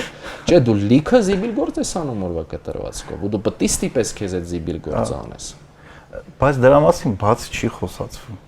Հիմա մեր հասարակությունը սովորա Instagram-ում կամ Facebook-ում սիրուն նկարներ տեսնի։ Այսինքն, նա օրինակ, եթե չգիտեմ, մեր աշխատատեղերն է վերցնենք, ձերն է վերցնենք, դուք Facebook-ում կամ ինչ-որ այն մեդիա, որ communicate եք անում մարդկանց հետ, բոլորս ինչ ենք անում, ցույց ենք տալի, ինչ մրցանակ գրեցինք, ինչ վերջնական արդյունք ունեցանք, ու իրական ցույց չենք տալի այն դժվար զզվելի process-ը, որ մենք իրար հետ կռիվ ենք անում, չգիտեմ, ամանները պատերի վրա ջարդում ենք, մինչև գիշերվա 8 ժամ աշխատում ենք, չգիտեմ, բոլոր այն process-ները, որ իրականում հետևում տեղի անում, այդ նաև մեր խնդիրն է, որ մենք ցույց չենք տալիս ու մարդիկ պատկերացնում են, որ չգիտեմ, ինչ-որ միտեղ աշխատելը, դա նշանակում է գնալ սիրուն օֆիս, էսպրեսո խմել ապարատից, կամ ձրի պոնչիկներ։ Հա, ձրի պոնչիկներ, բանջարեղեն ու մնացած ամեն ինչը։ Ու չեմ պատկերացնում այդ ձրի էսպրեսոն, պոնչիկը կամ ուտելիքը կամ այն սիրուն օֆիսը, որ դուք ունեք, դա դժվարագին աշխատանքի արդյունք է։ Ու եթե դու տեն չշարունակես դժվար աշխատես, այդ արդյունքը չի լինելու, այդ պոնչիկները չեն լինելու։ Հա, բայց մի բան, եթե թույլ տաս ուղեմ 2018 թվականին ես հնարավորություն եմ ունեցել այդ դպրոցում ելույթ ունենալու, թեման ընտրել էի fail forward։ Հա։ Խոսացել եմ բացառապես սխալվի որ առաջ գնաս։ Հա, սխալվելով գնա առաջ, այսինքն առաջ գնալու միակ ճանապարհը սխալվելն է, այսինքն որևէ այլ տարբերակ մենք չենք գտել, ասենց ասեմ, եթե կա, կիսվեք ժողովուրդ։ Ու ես խոսացել եմ մոտորապես ժամ ու կես, միայն բացառապես մեր սխալների մասին, ստրեսի ու սխալների մասին։ Ես պատմել եմ кейսերը, որտեղ մենք լուրջ ֆակափներ ենք ունեցել։ Այդ երեխեքը որոշեցին մարքեթինգ չգիտան, հա։ Այդ երեխեքը իրականում իմ կարծիքով ես ունեցել եմ հետևյալ արձագանքները, որ շատ ավելի ինքնավստահություն դա իրանց տվեց, որտեղ իրանց թվում է, իմիջիալից երեխեքը չէին մենակ, то есть աուդիտորիան դրսից էր, գրանցվելով էր եւ շատ փասուն մարդիկ էլ կային։ Եվ մարդկանց շատ դուր եկա, որ մենք պատմում ենք, ասում ենք նայեք, օրինակ կա հաճախորդ, որ հետ մենք աշխատել ենք։ Ու ինքը էլ մեր հետ չի աշխատել դրանից հետո, որտեղ մենք նենց ենք բորշել, կներեք։ Հա։ Որ ինքը ասել է գործ չունեմ ես այս կազմակերպության հետ, ու մենք դրա հետ ստիպված էինք ապրել։ Հա, այդ եղել է մի քանի տարի առաջ, թու հիմա տենց խնդիրներ չունենք, բայց ուրիշ խնդիրներ ունենք։ Ու կոնկրետ кейսեր ենք ցույց տվել, հա, ասել ենք, ստեղ նայեք, տպագրության սխալ ֆայլ ենք ուղարկել, ընդհանրենք 5 միլիոն դրամ, դուրի 12 միլիոն դրամ, չեմ միական չի ինչքան, մենք պարտավոր ենք փող հատուցել։ Ստեղ խնդիրը կա, մենք պետք է նյութ նկարենք, շուն ենք նկարել, ականջները կտրած շուն ենք նկարել, գովազդ Անգլիայում ցուցադրվել է խնդիրը։ Ու տենց լիքը խնդիրներ կա, բա դու չես կարա չսխալվես։ Ուղղակի ցույց տուր քո ֆակափը, որ մարդ իմանա, որ իր ֆակափը շատ օքեյ է, տենց էլ պետք է լինի։ Ուղղակի կյանքում չպետք է մեկ փորձես թաքցնես քո սխալը, փորձես իրան չընդունես ու փորձես իրան ուրիշի վզին փաթաթես։ Պրոբլեմը դա չի, պրոբլեմը նա է, թե մենք ինչ ռեակցիա ենք տալիս այն սխալի հետ, որ մենք անում ենք։ Դե մի հատ շատ լավ բան կա, մարքեթինգի դասախոս կա Նյու Յորքի համալսարանում, Սկոտ Գալովեյը։ Չգիտեմ, կարող է իր գրքերից է կարդացածում ես, դա եմ շուտ հաղորդման ժամանակ։ Գերվի չէ։ Fortnite գրել 4 գիգանտների մասին Facebook, Amazon, Google, մեկը ում փաստորեցի Facebook, Amazon, Google ու Apple։ Ու հիմա էլի շատ լավ գիրք անեց մի քանի օր առաջ, կոչվում է post-corona, կորոնայից հետո էկոնոմիկի փոփոխություններն աշխարհի Ամերիկայի բացատրում ու ինչ կարելի անել այդ ամենից օգտվելու համար։ Ինքը մի հատ շատ լավ իդեա ունի, ու Ամերիկայի շուկայի մասին ասում, Ամերիկայի շուկայի ամենակարևոր կետը, որը մեզ տալիս է հզորությունը, մենք օքեյ ենք վերաբերվում fail-ին ու fuck-up-ին։ Ամերիկայում դու կարաս, ոնց որ Դոնալդ Թրամփը իրանց նախագահը շատ լավ օրինակ է, 2 անգամ բանկրոտ ա եղել, բայց էլի հարստացել է ու դարել է նախագահ։ Այսինքն այդ հասարակությունը նորմալ է վերաբերվում, որ դու փորձես բիզնես անես, քո մոտ ոչ մի բան չստացվի, դու ամեն ինչ կորցնես ու հաջորդ օրը նորից սկսես։ Այդ լրիվ նորմալ է։ Մեր մոտ դա չի ընդունվում։ Ես տենց եմ անայն դեպս նկատել, որ եթե դու մի անգամ ինչ-որ բիզնեսում կամ ինչ-որ միտեղ քո մոտ չստացվեց, քեզ նայում են որպես անհաջողակի։ Ու դա կարող է ստիպում շատ մարդկանց բիզնես չսկսել։ Օրինակ, երբ որ ես իմ շատ լավ վարձատրվող աշխատանքից դուրս եկա, որտեղ ունեի մեծ օֆիս, շատ ավելի մեծ քան այս սենյակներ, չգիտեմ 100-ից ավել անձնակազմ ու մնացած ամեն ինչը, որ սկսեմ դիզայն անեմ կամ ռոլիկ նկարեմ, ոնց որ մարդիկ են ասում, ախպեր, եկավ տնօրեն դերից դուրս ես գալի, որ ռեկլամ նկարես։ Ինձ մարդիկ կրիտիկա են անում, ասում են, դու գիշ չես։ Խես դուրս եկի աշխատանքից, որ ես իմ ինչով զբաղվես, չեն հասկանում մարդիկ, որ այդ կոմֆորտնի միջավայրում դու սկսել ես հոտես ինչ-որ մի կետից։ Ու այդ նորմալ է, որ այդ միջավայրից դուրս գալ ու փորձել զերոյից նոր ինչ-որ մի բան սկսել։ Ոչ թե նորմալ, այլ պետք է, եթե տենց մարդիկ չլինեն, որոնք որոշեն, որ ինչ-որ մի կետից քո նման, մեր ընկերներից շատ էի նման, իմ նման, որ որոշել են, որ ինչ-որ մի կետից պետք է ունենան իրենց սեփական բիզնես, այլ ոչ թե աշխատեն ուրիշի վրա, իրանք ստեղծեն աշխատատեղ։ Էկոնոմիկան չի աճելու։ Ու Թալեբն էլ մի հատ շատ լավ գաղափար ասում, այդ Նասիմ Թալեբը Black Swan այդ սև կարապ գրքի մեջ, որ բանը իրանք ընկած բիզնեսմենը, ընկած զինվորի նման հերոս պետք է լինի, որովհետև երբ որ բիզնեսմենը փորձում է, իր մոտ չի ստացվում, անգամ եթե չի ստացվում, ինքը այդ չստացվելով էկոնոմիկային ընդհանուրին օգուտ է տալիս, որտեղ նախ իր սխալների վրա ուրիշները կսովորեն, երկրորդը ինքը ոչ էֆեկտիվ ծախսեր արել, որը կարող շատերին օգուտ լիներ։ Այսինքն մենք պետք է փորձենք վերաբերվենք այն մարդկանց, որ այդքան դուխ են ունեցել, որ ինչ-որ մի բան զերոյից սկսեն ու առաջ տանեն, որպես հերոսության։ Լրիվ համաձայն եմ։ Այդ առումով լրիվ համաձայն եմ, անհամեստ կգտնվեմ, բայց կասեմ, որ իրականում ամենամեծ խնդրը դրանում Ամերիկայում բիզնեսմենի կերպարը, ռոլևոյ մոդելը։ Հա։ Մի հատ արի նայենք սովետական չարի նայենք ռուսական ալիքներով ամենապոպուլար սերիալներում ու կինոներում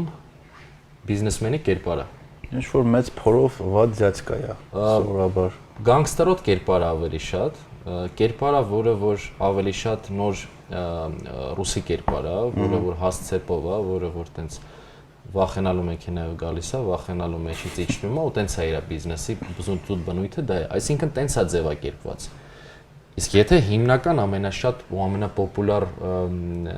ֆիլմերում ու սերիալերում դա է ցուցադրվում, բայց որտեղից հերոսան է այդ մարդը։ Նատալի նայենք ռոլևոյ մոդելը մեր մոտ։ Մեր մոտ IT-շնիկն ավելի շատ հերոսացված, չէ՞, ասում են դե IT-շնիկն էլ է, որտեղ դրսից կարող են փող բերել։ Անկախ նրանից որ մեծամասնությունը կազմակերպությունների մեկը գրանցված է Ամերիկայում, եւ փող իրականում նենց չի որ շատ բերվում է։ Հաստեղ մենակ իրականում եկամտահարկը շատ վիճելի հարց է, ինչքանով է դա, այդպես ինչպես դա պատկերացվում է։ Բայց բիզնեսմենը որպեսզի ընդունվի մարդ, որը որ ինչ որ իրավիճակում դրական փոփոխություն է ունենում, դա ինձ թվում է շատ լուրջ նաև ագիտացիայի խնդիր է։ Պետական ագիտացիայի ու պետական որոշման հարցը, որտեղ ինչ ռոլևոյ մոդելներ ենք մենք բիզնեսի ունեցել այս 30 տարում ընթացքում։ Երևի ոչ մի։ Շատ քիչ։ Ում ունեցել ենք հաջողված։ Իրանք եղել են արտասահմանում հաջողված։ Հա։ Մեծամասնությունը ես հաստատ ունենք տղեկ ու աղջիկեք, որոնք ստեղ շատ լուրջ հաջողել են, խնդիր չկա, կան միանշանակ կան, հա, բայց մեծամասնության մասին է խոսքը։ Եթե մենք օրինակ Տաշիր գրուպներ, եթե չեմ սխալվում, մի հատ ռոլիկ էր բաց թողը մեծ հայերի մասին, ու տենց պատմա տարբեր հայերի մասին, որ մենք ինչ լավ ազգ ենք, ինչ մեծ հայեր ենք տվել ու մնացած ամեն ինչը։ Այդ գովազդի մեջ մի բան նկատեցի, որ Հայաստանի հայ Հերիկ Մխիթարյաններ, մեկը ինչ որ մեկն է կար, մնացածը դրսի հայեր էին։ Այո։ Այսինքն այդ առումով քո հետ համաձայն է, որ այդ օրինակներին ավելի շատ ցույց են տալի դրսի հայերին, բայց այսօր Հայաստանում մենք արդեն շատ հաջողված ստարտափներ ունենք, կազմակերպություններ ունենք, որոնց ղեկավարները մեծ քանակությամբ աշխատանք են արել, ու այդ մարդկանց մասին իմ կարծիքով պետք է հասարակությունը լայն իմանա, որ իրանք նման ոչ զարգացած միջավայրում, որտեղ կա ֆինանսի խնդիր, կա ռեսուրսի խնդիր, լիքը խնդիրներ, շատ ավելի շատ, քան մենք կարանք պատկերացնենք։ Այժմ կապիտալ չկա, կամ ընդհանրապես կապիտալ չկա, տաղանդները քիչ են, ու այդ միջավայրում կարողանում են մարդիկ հաջողած մեծ կազմակերպություններ ստեղծեն ու արտասահմանից գումար բերեն ու իրենց ծառայությունները կամ պրոդուկտներ արտահանեն, այդ հերոսությունն է։ Ու դրա մասին պետքա խոսեն բոլորը իմ կարծիքով։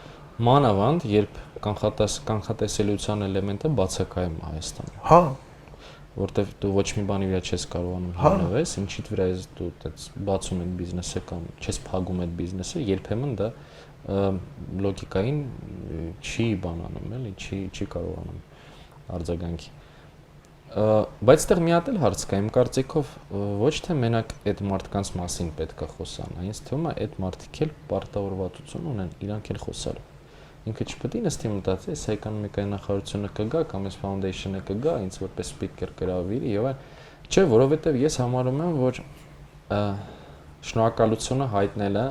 թեկուզ փոքր հաջողությունների համար, դա էլի job description-ի մի հատ մաս է։ Շնորհակալությունը դու ոնց ես հայտնում, երբ որ փորձում ես քո փորձը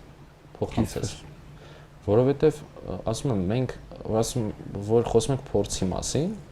ես առաջինը հիշում եմ մեր սխալները, որտեղ մենք դրա վրա ենք հիմնվել իրականում, որ կարողացել ենք ինչ որ մի բան, ինչ որ մի հաջողություններ գրանցենք, որովհետև եթե չլինեին այդ անհաջողությունները, կարող մենք էլ տենց համարենք, որ սա լավ է, ու սա հեշտ է, ու Աստված չտա մեր մոտ միանգամից սա հեշտ ստացվել, իմ կարծիքով դա մեծ խնդրեմ է, դա ոչ ցանկալի երևույթ է։ Ես կբացատրես ինչի։ Ну, դրա մեծամասնությունը խոսացինք, բայց ինչ որ բան կա, որ կուզեի ավելացնել այդ մասով։ Որ եթե քո մոտ մի բանը շուտ է ստացվում, չի դա ցանկալի, չի։ Եթե մի բանը քո մոտ շուտ է ստացվում, կա հավանականություն, որ կամ դու գեր տաղանդավոր ես, կամ դու գեր հաջողակ ես։ Երկուսն է շատ վտանգավոր երևույթներ են։ Գեր տաղանդավոր մարդիկ մեծամասնության դեպքերում ծույլ են, ու այդ էքստրա մայլը չեն գնում, որտեղ իրենց հեշտ է տրված ամեն ինչ։ Ու կյանքի ընթացքում դրանք շատ հաճախ պարտվում են անտաղանդ, բայց ֆանտաստիկ աշխատասեր մարդկանց։ Օրինաչափությունը հաստատ։ Կա օրինաչափություն, հա։ Եվ հաջողված լինելու մասը, այսինքն եթե դու հաջողակ ես, դու էլ հավատում ես, որ դա օրինաչափություն է։ Ու մի օրն հենց է թարս ֆռում, որ մենք հասկացանք ղադերը, ինչա նշանակում լավ աշխատանք անել հաճախորդի համար, որտեղ մենք տեսել ենք դրա վատ անելը։ Ու մենք գիտենք ինչքան ցավոտ է, երբ դու մի բանը չես կարողանում իրականացնել սենց ոնց որ դու ուզում ես։ Դրա համար ես դու վայելում քո կարողացած։ Իմ կարծիքով դա շատ կարևոր բան է։ Հա, որ հիմա փորձում եմ մտածեմ իրականում, հա, այդ թեմայի շուրջ էլի քննարկումներ եկի արել ենք ու ընկերոջս հետ ենք խոսում, Վանաձորում մի քանի բիզնեսմենի օրինակ նայեցինք, դե ես Վանաձորից եմ, որ իրանք 90-ականներին ինչ որ քայլեր արել են, իրանք մոտ հաջողվել է։ Լավ մեծ գումարներ են աշխատել Հայաստանի մակարդակով էլի։ Ու դա իրանք ստիպել է, որ իրանք մտածեն, որ եթե իրանք A-կետից B-կետ կարողացել են գնան, B-ից C նույն ուժերով, նույն հնարավորություններով իրանք կկարողանան գնալ ու վառվել են այդ B-ից C-ի ճանապարհին, որովհետև դու այդ ճանապարհները A-ից B, B-ից C իրականում տարբեր են։ Այսինքն դու կարող ունես լավ ընտանեկան բիզնես, բայց ընտանեկան բիզնեսից եթե դու արդեն փորձում ես փոխակերպես նես բիզնեսի, որը կկարողանա մասշտաբային դառնա, ունենա normal corporate governance հայերեն, նորմալ կառավարման թիմ, ոչ թե ընտանեկան բիզնեսը, այդ լրիվ ուրիշ ուժեր է պահանջում։ Ու այդ ճանապարհին շատերը վարվում են։ Համաձայն եմ։ Ստարտափների մոտ է միշտ չի որ 0-ից A կետն է ստացվում գնալ, էլի։ Մի հատ էլ բիզնեսմենների հետ գիտես ինչ եմ նկատել շատ անգամ, որ եթե դու շատ ես աշխատում, այսինքն չափից շատ ես աշխատում, հա, այսինքն օրդ կիսված աշխատելուն ու քնելուն, դեպի ասած, ու սաղ ձեռդ կրակն են ընկել, համ ընտանիքդ, համ ընկերներդ, որտեղ սաղս ինչ որ մի շրջան տենց Համ հա, համ թիմը։ Դու չգիտես խի կողքից դիտվում ես որպես ագա ֆանատիկ, որը որ չունեն գելա իր հետևից ու հեսա տրակելու է։ Այսինքն ու շատ լավ եւ ուղղակի նկատել է որ նմանատիպ բան կա ու ասում որ ասում չէ սաղ փողերը չես աշխատի, սաղ ես չես անի։ Այդ քո անձնական օրինակից ես պատմում, հա։ Նու նաեւ անձնական օրինակի։ Դե սաղ փողերը չես աշխատի, դե լավ ուր ես ընկե քո հետևից մի քիչ վայլի եւ այլն։ Նախ մարդ երբ որ սիրում է իր գործը, ինքը վայլում է տեղից, սկսենք այդտեղից։ Մարդը կայֆ է ստանում իր գործից։ Full լիարժեք հաճույք է ստանում։ Իսկ ինքը իրանց ստիպված չի զգում։ Այդ մեկ։ Երկրորդը Գարի Վայներչուկի ոդկասթերից մեկում եմ այդ լսել, շատ է դուրս եկել։ Ասում է մենք ասում է շատ չար կերպար ենք տալիս այն մարդուն, որ աշխատում է օֆիսում։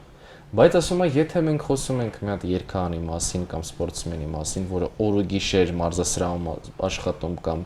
ձայնագրման ստուդիայում պրոդուկտ է ստեղծում, մենք ասում ենք նայ, դες հալալ է, ինքը գնում է իր երջանկության հետևից։ Ինչի այդտեղ դա ավելի ռոմանտիկ բնույթ ունի ու դու ասում ես, դες օր ու գիշեր ինքը վիզա դնում, որտեղ ինքը ուզում է գավաթ կամ ինքը ուզում է բեմ բարձրանա եւ այլն։ Բայց էսը չգիտես թե կոմերսանտ է, որը որ տենց մտածում է ոնց մի $2000 կամ 2 միավոր ավել գրպանը դնի, որովհետեւ այդտեղ էլ համապատասխան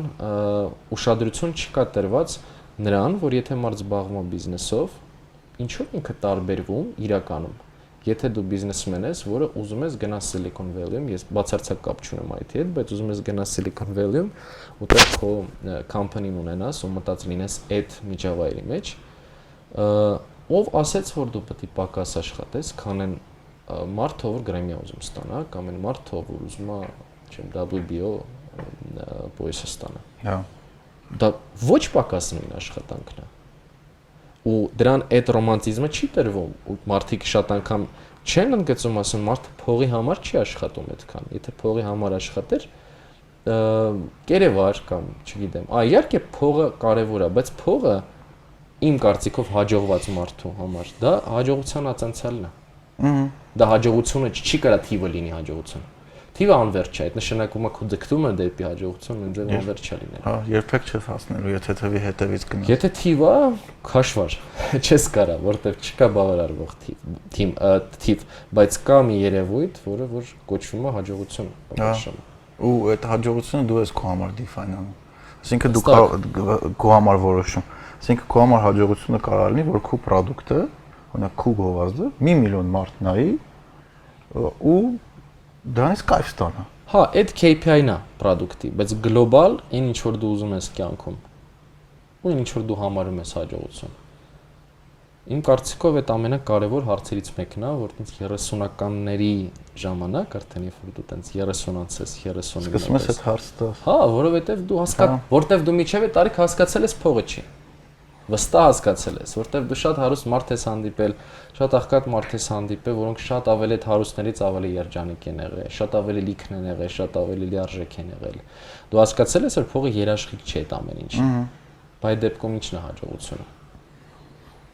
Դու ո՞նց ես այդ հարցը քեզ տալիս, ինչ պատասխան ես գտել։ Երկու պատասխան եմ գտել իմ համար, մեկը շատ ավելի դժվար, մյուսը շատ ավելի չափելի։ Երջանկությունը դա հաջողությունը դա ոգեշնչելու կարողությունը եթե դու ոգեշնչում ես մի մարդուց սկսած ու հասնում ես դեպի լայն մասսաներ անգամ եթե չես հասնում բայց ինչ որ մեկի կյանքում դու կարաս դրական փոփոխություն թողես այդ նշանակում է դու հաջողված ես ես համարում դա իսկապես մեծ հաջողություն դու կարողանաս inspire անես հենց դա այն ամենամաքուր ու ցանկալի հաջողության տարբերակներից Երկրորդը մի քիչ շատ ավելի դժվար է, բայց ինձ թվում է շատ ավելի դժվար է առաջինից, ու շատ ավելի դժվար է դրան հասնել։ Զբաղվել մի գործով, որ ավելի կարևոր է, քան դու քո ընտանիքը։ Եթե դու զբաղվում ես այդ արհեստով,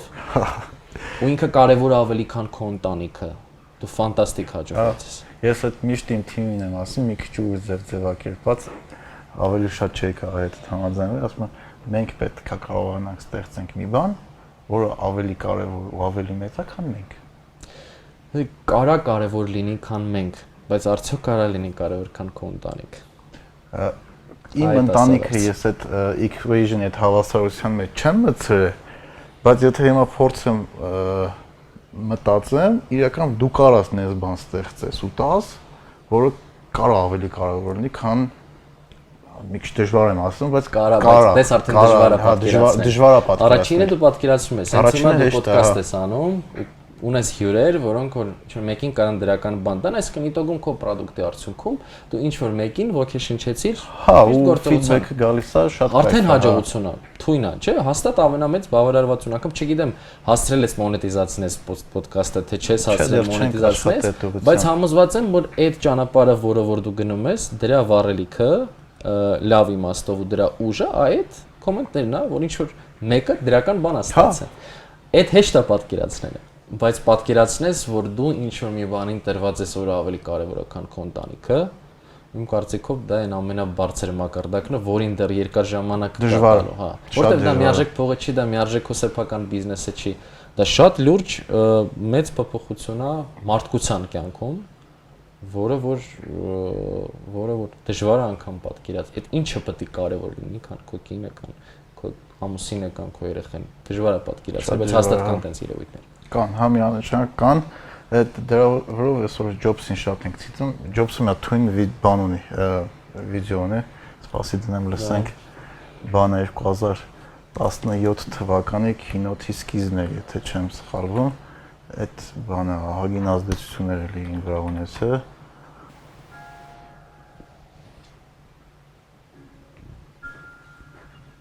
There's lots of ways to be as a person. And some people express their deep appreciation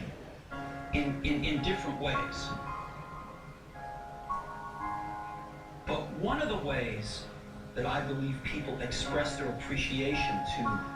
to the rest of humanity is to make something wonderful and put it out there. And you never meet the people, you never shake their hands, you never hear their story or tell yours, but somehow in the act of making something with a great deal of care and love, something's transmitted there. And it's a way of expressing to the rest of our species our deep appreciation. So we need to be true to who we are and remember what's really important to us. That's what's going to keep Apple out, is if we keep us, us.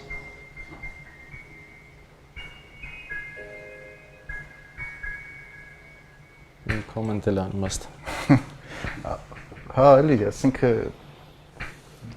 եթե այն մարդիկ, որ անգլերեն չեն հասկանում, ինչ հայք ասում, ասում եթե փորձեմ ճիշտ բացատրեմ, չնայած կարող է մոտս լավ չստացվի։ Այս նայելուց միշտ էմոցիա լուծվում։ Ասում մեզնից առաջ եղել են շատ մարդիկ, որ ստեղծել են շատ կարևոր ու շատ մեծ բաներ։ Ու դու դա պետք է կարողանաս գնահատել։ Ու այդ գնահատելու միջոցներից մեկն է, որ դու էլ ինչ-որ մի սիրուն բան ստեղծես ու 10 մարդկանց։ Դու ասում այդ մարդկանց կարող է չտեսնես, այդ մարդկանց չհանդիպես, բայց եթե դու ինչ-որ մի բան ի սրտանց մինչև վերջի վարկյանը մտածելու ինչ-որ բան ես ստեղծում մարդու տալիս ես մարդկանց, այդ գնահատելու միջոցը այն ինչ-որ եղել է մինչև քեզ, ու այդ կարա մարդկանց կյանք է փոխել ու դրա համար ինքը շատ կարևոր կետ նշտես, որի մասին մենք էլի զրուցեցինք, պետք է եղնես ազնիվ ինքդ քո հետ, որ դու մնաս այն, ով որ դու կաս։ Որը ամենադժվար բաներից մեկն է։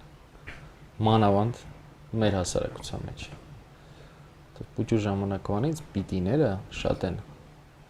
Ոնց պետք է տաղեն լինի, ոնց պետք է տաղեն։ Ու դրա մեջ լիքը դրական բան կա իմիջայլոց։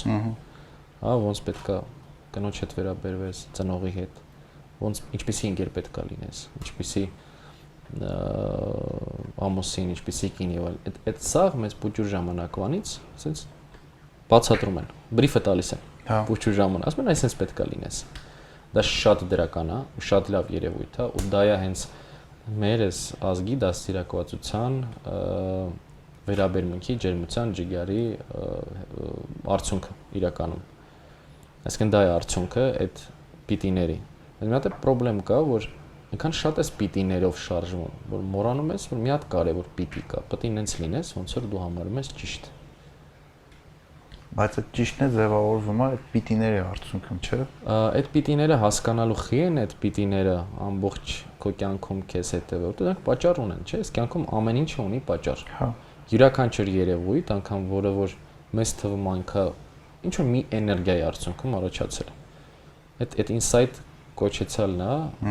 նաև, հա, որ եթե դու քո վարքագծում դու ու տարբեր մարդիկ ունեն մի հատ հստակ նման գիծ, դրան պատճառ կա։ Եթե դու ես տենց վարվում, ուրեմն աշխարհում էլի կան մարդիկ, ովքեր տենց են վարվում։ Իրականում գրողի, copywriter-ի բուն ֆունկցիան որն է, ինքը գտնում է մարդկության ինչ որ մի զանգվածի պայլաձևի մեջ ինչ որ pattern, դրանով ապահովում է իսկ որ իր նյութը ծանոթ կլինի շատերին, հա, եւ այդ pattern-ի վրա ձևավորում է իր պատմությունը։ Ռոմեո Ջուլիետը օրինակ, քանի Ռոմեո Ջուլիետներ կան պատմության ընթացքում, քանիսն են իրանց զգացել Ռոմեո կամ Ջուլիետ։ Շատ, ֆանտաստիկ շատերը։ Շատ։ Դա է, չէ, հաջողությունը, որ ինքը կառուցած է այն pattern-ի վրա, ոնց որ երաժշտության նոտաները, հա, այդ մելոդիայի պես ոնց է այդ ամեն ինչը սաղ կառուցված։ Ինքը հասկանում որ կա մարդ, կա վարքագիծ ու այդ վարքագծի հիման վրա, չգիտեմ, Դոստոևսկու «Преступление и наказание» իր բարձրացած հարցը որն է, իդիոտի մեջ բարձրացած հարցը, այդ սաղ գիրքը մի հարցին է պատասխանում իրականում։ Ինքը այդ հարցը գրում է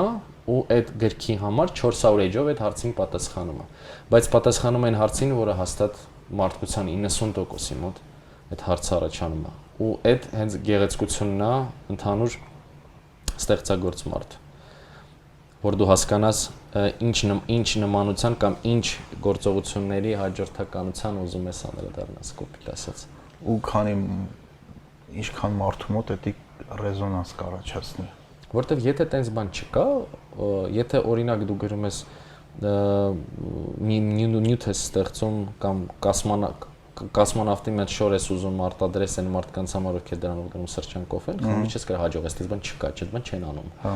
Այսինքն քո ամենակարևոր մասը ուսումնասիրելն է, որ հասկանալ դու ում համար ինչ ես անում։ Պրիմիտիվ բան եմ ասում, շատ հեծանիվ չեմ հորինում, բայց շատ-շատերը հենց այդտեղ են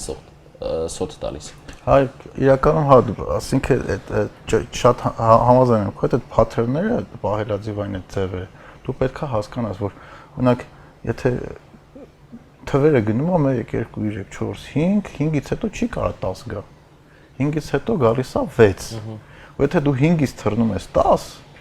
այդ product-ը կամ այդ service-ը մարդկանց համար կարող լինի անհասկանալի։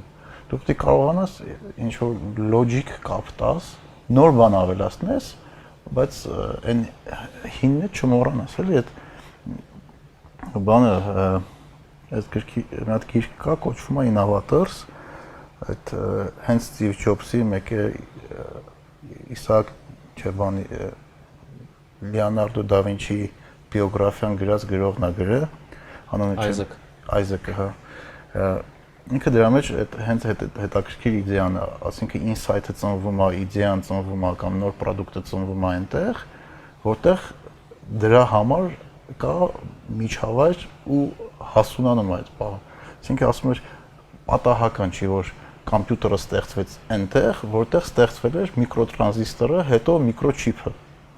Կամ չգիտեմ, պատահական չի, որ լավագույն գովազդները դուրս է գալի, օրինակ, չգիտեմ, Madison Square Avenue, բանից Նյու Յորքից կամ Լոնդոնից։ Ինչի, որովհետև դրա համար այնտեղ կա ստեղծված միջավայր ու պատմական ինչ-որ փաստեր, որը այդ ճանապարհը ընդեղ անցել են, ու քանի որ այդ ճանապարհը ընդեղ անցել են, այնտեղ ինչ-որ մի կետ ավելացնել ավելի հեշտ է, քան Օրինակ Հայաստանում, Երևանում,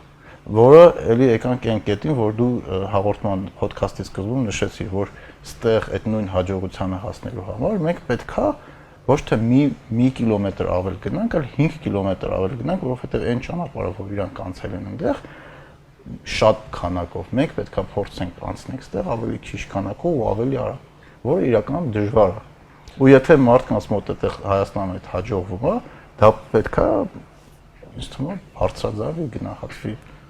Բացի նրանից, որ իրանք անցել են ուրիշ ճանապարհ, իրանք այդ երոզերի մեջ երկար ժամանակ եղել են, գովազդային կուլտուրան ձևավորված է, ու կոպիրայթեր գտնել այնտեղ շատ ավելի հեշտ է, քան ստեղ, որովհետև կան չէ դարբնոցներ եղել են, որտեղից այդ մարդիկ դուրս են եկել, ունեն պորտֆոլիո։ Ու համալսարաններ կան, որտեղ այդ ամեն ինչը սովորացնում են, օրինակները ցույց են տալի, իրանք գնում են, չգիտեմ, internship են անցնում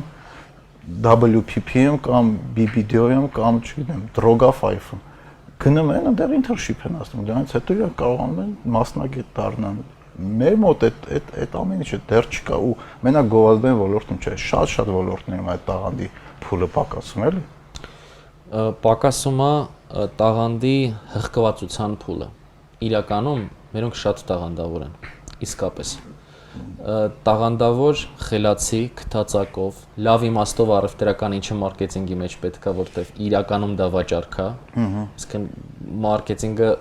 գովազդային ռոլիկը ոչ մի բանով չի տարբերվում տետատետ նստած sales manager-ից։ Նույն երևույթն է, ուղղակի դա խոսում է հազարավոր մարդկանց հետ, sales manager-ը B2B անում կամ ընդհանրապես մի հոգի, մի B2C, բայց տետատետ անում։ Բացի դրանից, որ այնտեղ բավականին մեծ ճանապարհ ունեն անցած, իրանք նաև գտնվում են այդ էպիկենտրոնում, մեր ասեմ, տուսովքի մեջ, այսինքն իրան պետք է research անել ինչ նոր գովազդ է դուրս եկել, որտեղ ինքը այդ օրը տանը դա նայելու է, կամ իր անգերն է դա նկարել, կամ իր անգերն է նկարել, կամ ինքը դուրս կգա ու կտեսնի բանում Times Square-ում նոր պաստառը կախած։ Մենք պետքա փորենք գտնենք դա, հասկանանք, որտեղ դա կառուցած է որոշակի ինսայթների վրա, ու բարձր ամեն ինչը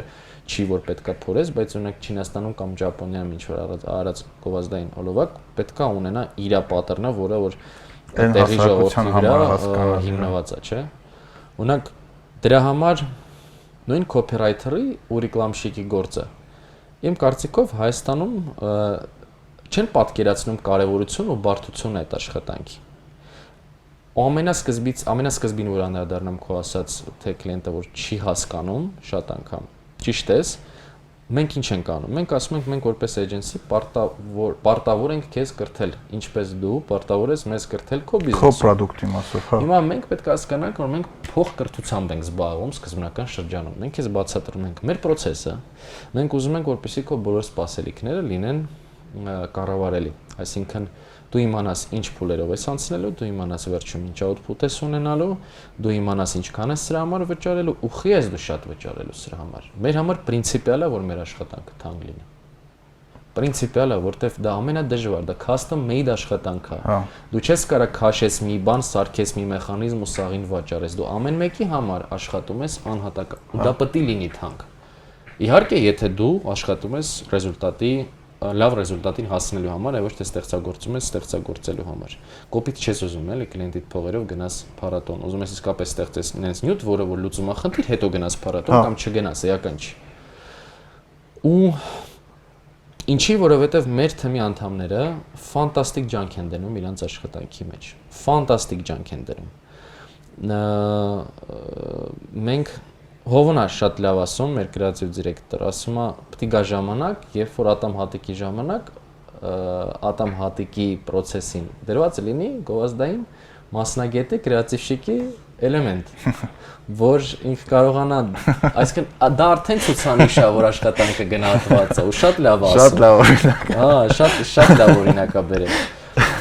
Հիմա առաջնային պայքարը, որը մեր թիմը վարում է, որպեսզի այս աշխատանքը պիտի լինի թանկ, կազմակերպությունը պետք է լինի շատ պատասխանատու, շատ մանրակրկիտ պետք է մոտեցում դրսևորի աշխատանքի նկատմամբ ու պետք է երբևիցե չգնահատվի, դա մի հատ միտք է, էլի։ Այդ միտքը դու կարող ես վճարում ես մի քանի միլիոն դրամ 3 բառի համար, բայց այդ 3 բառի համար դու կկառուցես քո սախ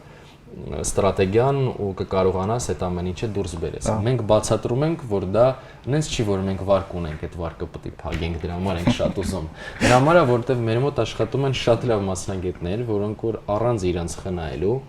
օր ու գիշեր փորձում են որակ ստեղծեն ու իրանց մոտ դա հաջողվում է, փորձում են իրանց սխալների միջով անցնեն, ինքնակնդատությամբ զբաղվելով ստեղծեն իսկապես լավ պրոդուկտ ու ամենամեծ պայքարը ոչ թե մենակ պրոդուկտը ստեղծելն է, այլ հաճախորդի սպասումները ղեկավարելն է։ Որտեվ հաճախորդի դեֆեկտը, հայ հաճախորդի դեֆեկտը, իրանից չկախված դեֆեկտ է իրականում։ Մի անգամ մի հատ հոդված է կարդացել, ասում է ինչի հիմնականում հին ազգերը խաբեբա են։ Ասում է ինչի են հիմնականում համ առևտրական են, համ խաբեբա են, ասում է որն է պատճառը։ Ասում է դե որ ուսումնասիրում ես իրանց պատմությունը, հասկանում ես, որ իրան գրեթե ստաբիլություն չեն ունեցել եւ չեն ապրել վաղվա օրով։ Դրանց է բխում արտահայտությունը, դե նախ դե թողած նիսա հետևից են գնում, բայց այդ նիսան գլոբալ մեծ հաջողությունն է, որը դու կարաս ունենաս։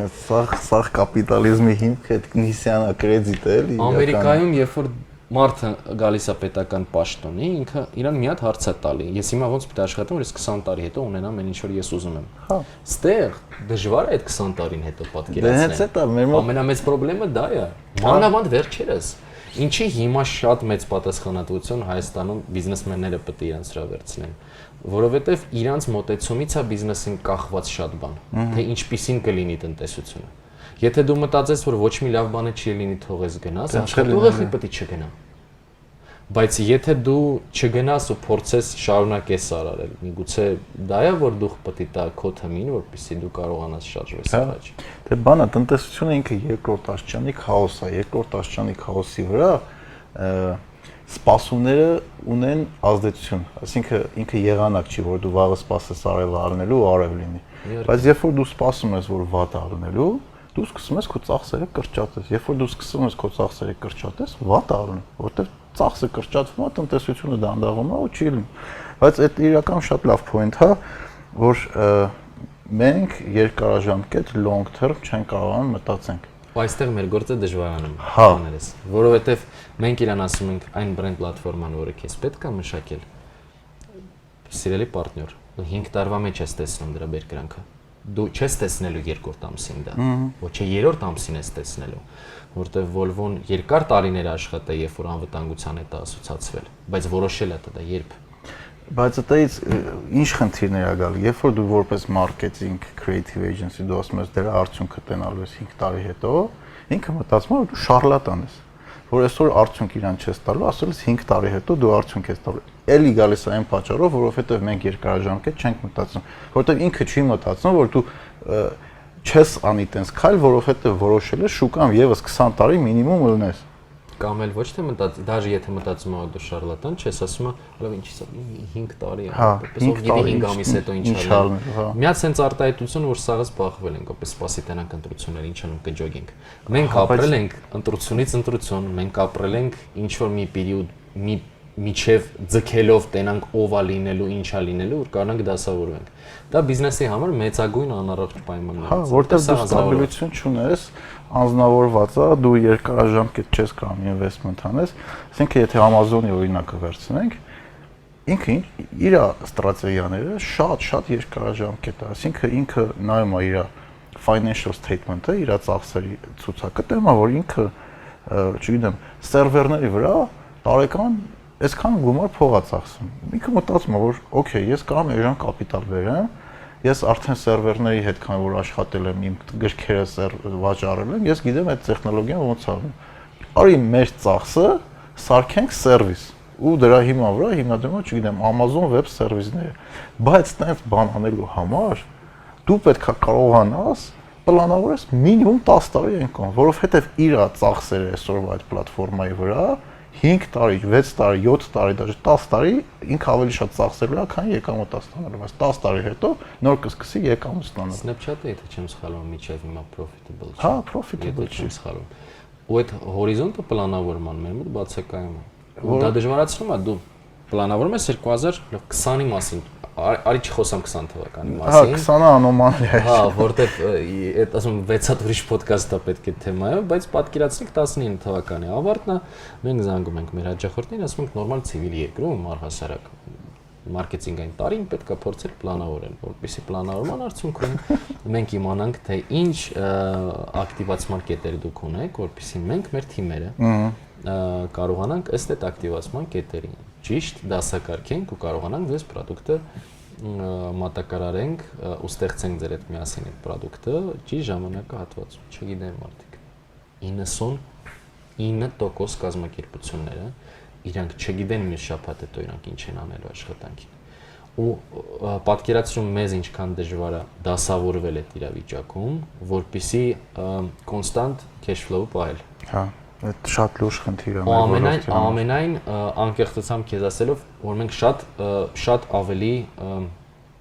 թանկ ենք, անգամ այն հաճախորդների համար, ովքեր գիտեն, որ մենք թանկ ենք։ Բայց մենք համարում ենք, որ մեր առաջնային միսիաներից մեկը բարձրացնել այս պրոդուկտի արժեքը։ Ինչքանով որ մենք կարանք։ Ու մենք երբ որ տեսնում ենք, որ կա կազմակերպություն, որ էլի թանկ առաջարկում ենք, մենակ ուրախանում ենք ու դա շատ մենք տխրում ենք, երբ որ մենք տենդերում X գնի ենք, մեկը տենդերում X բաժանած 7-ի է։ Բայց դες բանը լինում։ Այդ абսուրդ է։ Ու քեզ համատականի մեջ են դնում։ Ես շատ կնեղվեմ, որ իմանամ մեկը շատ ավելի թանկ է, քան մենք, որովհետև մենք sense մոտեցում ունենք։ Մենք ասում ենք, երկու մոտեցում կա բիզնեսում, մեր կարծիքով։ Այնքան հաշիվ դուրս գրես, ինչքանի դու կարաս գործ անես։ Երկրորդ մոտեցումը, բնես ամենամեծ հաշիվ, ու ասես ինչքան պետք է ես դրա համար գործ անեմ, որ սրանն արժանանամ։ Մենք գործընկերները որոշել ենք երկրորդ մոտեցմամբ գնանք ու ասենք եթե կա ինչ-որ մեկը որ տալիս է շատ լավ որակի պրոդուկտ, давайте ամեն ինչ անենք որ տանք այդ լավ որակի պրոդուկտը, որպեսզի կարողանանք մեր ամենամեծ թիվը վերցնենք։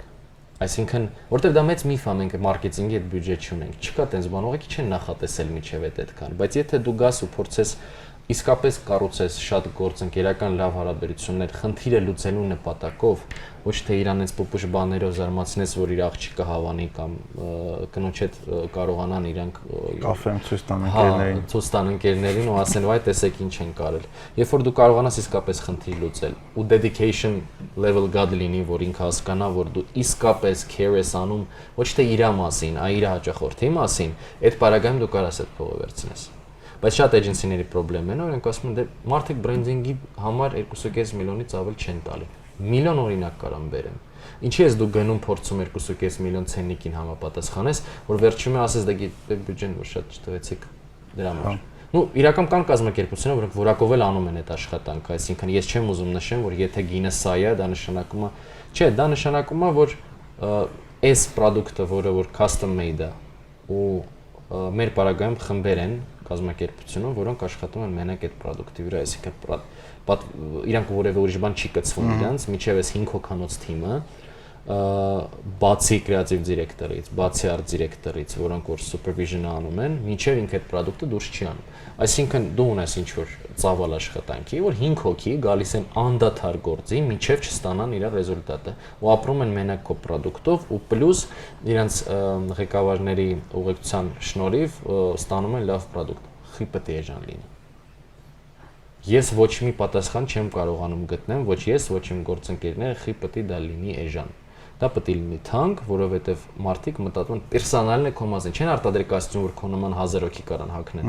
Որը նույն ձև արվեստ է, նույն ձև մոդել է բիզնեսի, բացարձակ չեմ կարա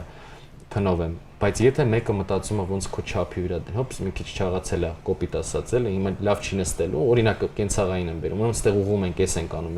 ենք անում, այդ պարագայում ինչի պետք է մարդիկ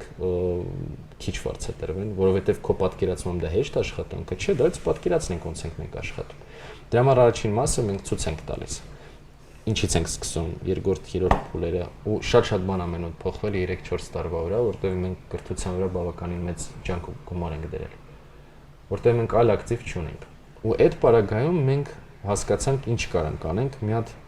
sense ծուր մոտեցում ենք փորձել, հասկացել ենք, որ եթե մենք ունենք success case-եր մեր հաճախորդների հետ, հաջողված case-եր։ Հա, հաջողված case-եր ունենք մեր հաճախորդների հետ։ Ինչու մենք չենք փորձում մեր բրենդերը ստեղծենք, մեր բրենդերի վրա ջանքը դնենք զոհաբերելով այն կանխիկը, որը որ մենք կարող ենք ստանալ այսօր, վաղվա пассив եկամտի դիմաց։ Ու ես կարող ասեմ, շատ էջենսիներ երազում են դրա մասին, արտասահմանում են, շատերը ուզում են, որովհետև դա անկախություն է քեզ տալիս իրականում։ Բայց ինքը ֆանտաստիկ դժվար process է, ունի մի քանի դժվար էլեմենտ։ Ճիշտ պարտներ ընտրելը դու մենակով դա չես կարողանում։ Այսինքն պետք է լինի ճիշտ բաժանում։ Ու երկրորդը դու պետք է կարողանաս այդ գայթակղությունից ազատվես ու չվերցնես այդ քեշը, որտեղ այդ քեշը քիչ գումար, մանավանդ կրիզիսի ժամանակ, երբ որ դա բավականին մեծ գումար է, դու պետք է լավ չէ, մեծ գումար չեմ ուզում, հետո երևի լավ կլինի, եթե այս փողը հիմա բիզնեսի մեջ է։ Եթե հիմա մենք դա անենք։ Ու ունենք տենց մի кейս, որը որ հիմա բավականին խոստումնալից քայլերով առաջ է գնում։ Այդ են մեքսիկական ռեստորանն է։ Մեքսիկական casual fast food-ն է։ Հովոյի մոտ է տեսա, ինձ թվաց ասեցի այս հաստատ ձերն է։ Շատ լավ պարտների հետ, որի հետ մենք միջև այդ աշխատել ենք գործարքային, մենք որոշեցինք այս մոդելը փորձենք, մենք ներդնենք մեր ներուժը, ինքը ներդնի իր ներուժը ու կարողացանք ի շնորհիվ փոխադարձ վստահության ստանանք մի product, որը մատակարարելու պարագայում մարդիկ հետ են գալիս, то есть մենք conversion rate-ը բավականին բարձր է, հանում ենք ուսումնասիրությունները ու նայում ենք ու ոնց որ սկսում է ստացվել։ Շատ է դժվար, տեղերում շատ ավելի դժվար, քան մենք պատկերացնում ենք, բայց տեղերում շատ ավելի հաճելի, քան պատկերացնում ենք։ Ու ինչա ճիշտ ստացվել այդ process-ը, մի քիչ շտապում եմ ասել, որ ստացվել է, ավելի շատ ժամանակ է պետք, որ խոսքերս ավելի հիմնավոր լինեն, բայց խոստումնալից է բավականին։ Որովհետև մարքեթինգային ու բրենդինգային աշխատանքը ճիշտ փուլով են ընթացել։ Այսինքն չի եղել sense, որ գալիս է պատվիրատուն, ասում է, այս ինտերիեր դիզայնը ինձ բրենդա պետք։ Հա։ Եղել է sense, էսի բրենդն է, էս իրա պլատֆորման է, լրիվ process-ն է հերթականության։ Էս իրա պոզիցիոնիրованիան է, էս իրա կոնցեպցիան է, ճարտարապետ ջան, մեզ այս սրան համապատասխան այստեղ բան է պետք, ինտերիեր դիզայն է պետք։ Ու այդ մարդը ունեցել է հստակ չափման միավոր, ոնց է ինքը չափելու իր առաջարկը։ Ու դրա շնորհիվ ինքը ստացել է տեղ, որը մարդկանց դուր է գալիս։ Իհարկե դա խոսում է մարքեթինգային կոմպոնենտի մասին, բայց դրա կարևորագույն ամենապարտադիր բաղադրիչը սնունդն է, operation-ը, հա, որը որ մեր գործընկերն է հենց այդ մասով վարպետը ու դրա համար մենք կարողացանք միացնելով իրար դա ստանանք դժվար է շատ էներգիա է խլում, բայց սխալ եմ ասում, չի խլում, շատ էներգիա է տալիս, որտեղ դրա կարիքը ունի։ Չես ասում լավ էս ինչի մեջ մտա։ Չէ, ավելի շատ է տալի, քան կարիքը կա։ Ու դրանից մեր մոտ ստրատեգիաներ է բխել, թե մենք որ ուղղությամբ ենք ուզում շարունակենք առհասարակ ու ինչ դրա վտանգներ ունի, որտեղ չէ որ ամեն հնարավորություն է վտանգ ունի ինչ-որ բան կորցնելու։ Բայց շատ հետաքրքիր խաղ է իրականում, եթե տենց վերաբերվես, բան չի, գործ չի, շատ հետաքրքիր խաղա, թե ոնց ես դու ուզում քո ապագան դասավորես։ Ու շատ էլի հիմքում կարևոր բան կա դրված, մեր մոտ մեր կարգախոսը, մեր պլատֆորման enough is not enough, բավարարը բավարար չի, դա վերաբերում է թե որակին, վերաբերում է թե ամբիցիային, թե մարդկային ռեսուրսին, թե ընդհանուր մեր ուզելիքներին ես կյանքից, այսպես ասած։ Ու դրա արդյունքում մենք հասկացել ենք, որ մենք ուզում ենք նոր դեռ sense չանցած ճանապարհները փորձենք տեսնենք ինչքանով կարանք անցնենք, ինչքանով կարանք տեղով շարժվենք ու մենակ դա փորձելը արդեն շատ մեծ sense ոգևորվածություն է տալիս մեր թիմին, որտեղ ինչ որ աննորմալ process-ներ են սկսվել, որոնք որ բավականին հետաքրքիր են իրականում։ Շատ լավ։ Ձեզ այդ ամենիչում հաջողություն։ Մերսի։ Մերսի հյուր գալու համար, ինձ թվում է շատ հետաքրքիր զրույց ստացվեց։ Ես էլ եմ շնորհակալ։ Մերսի։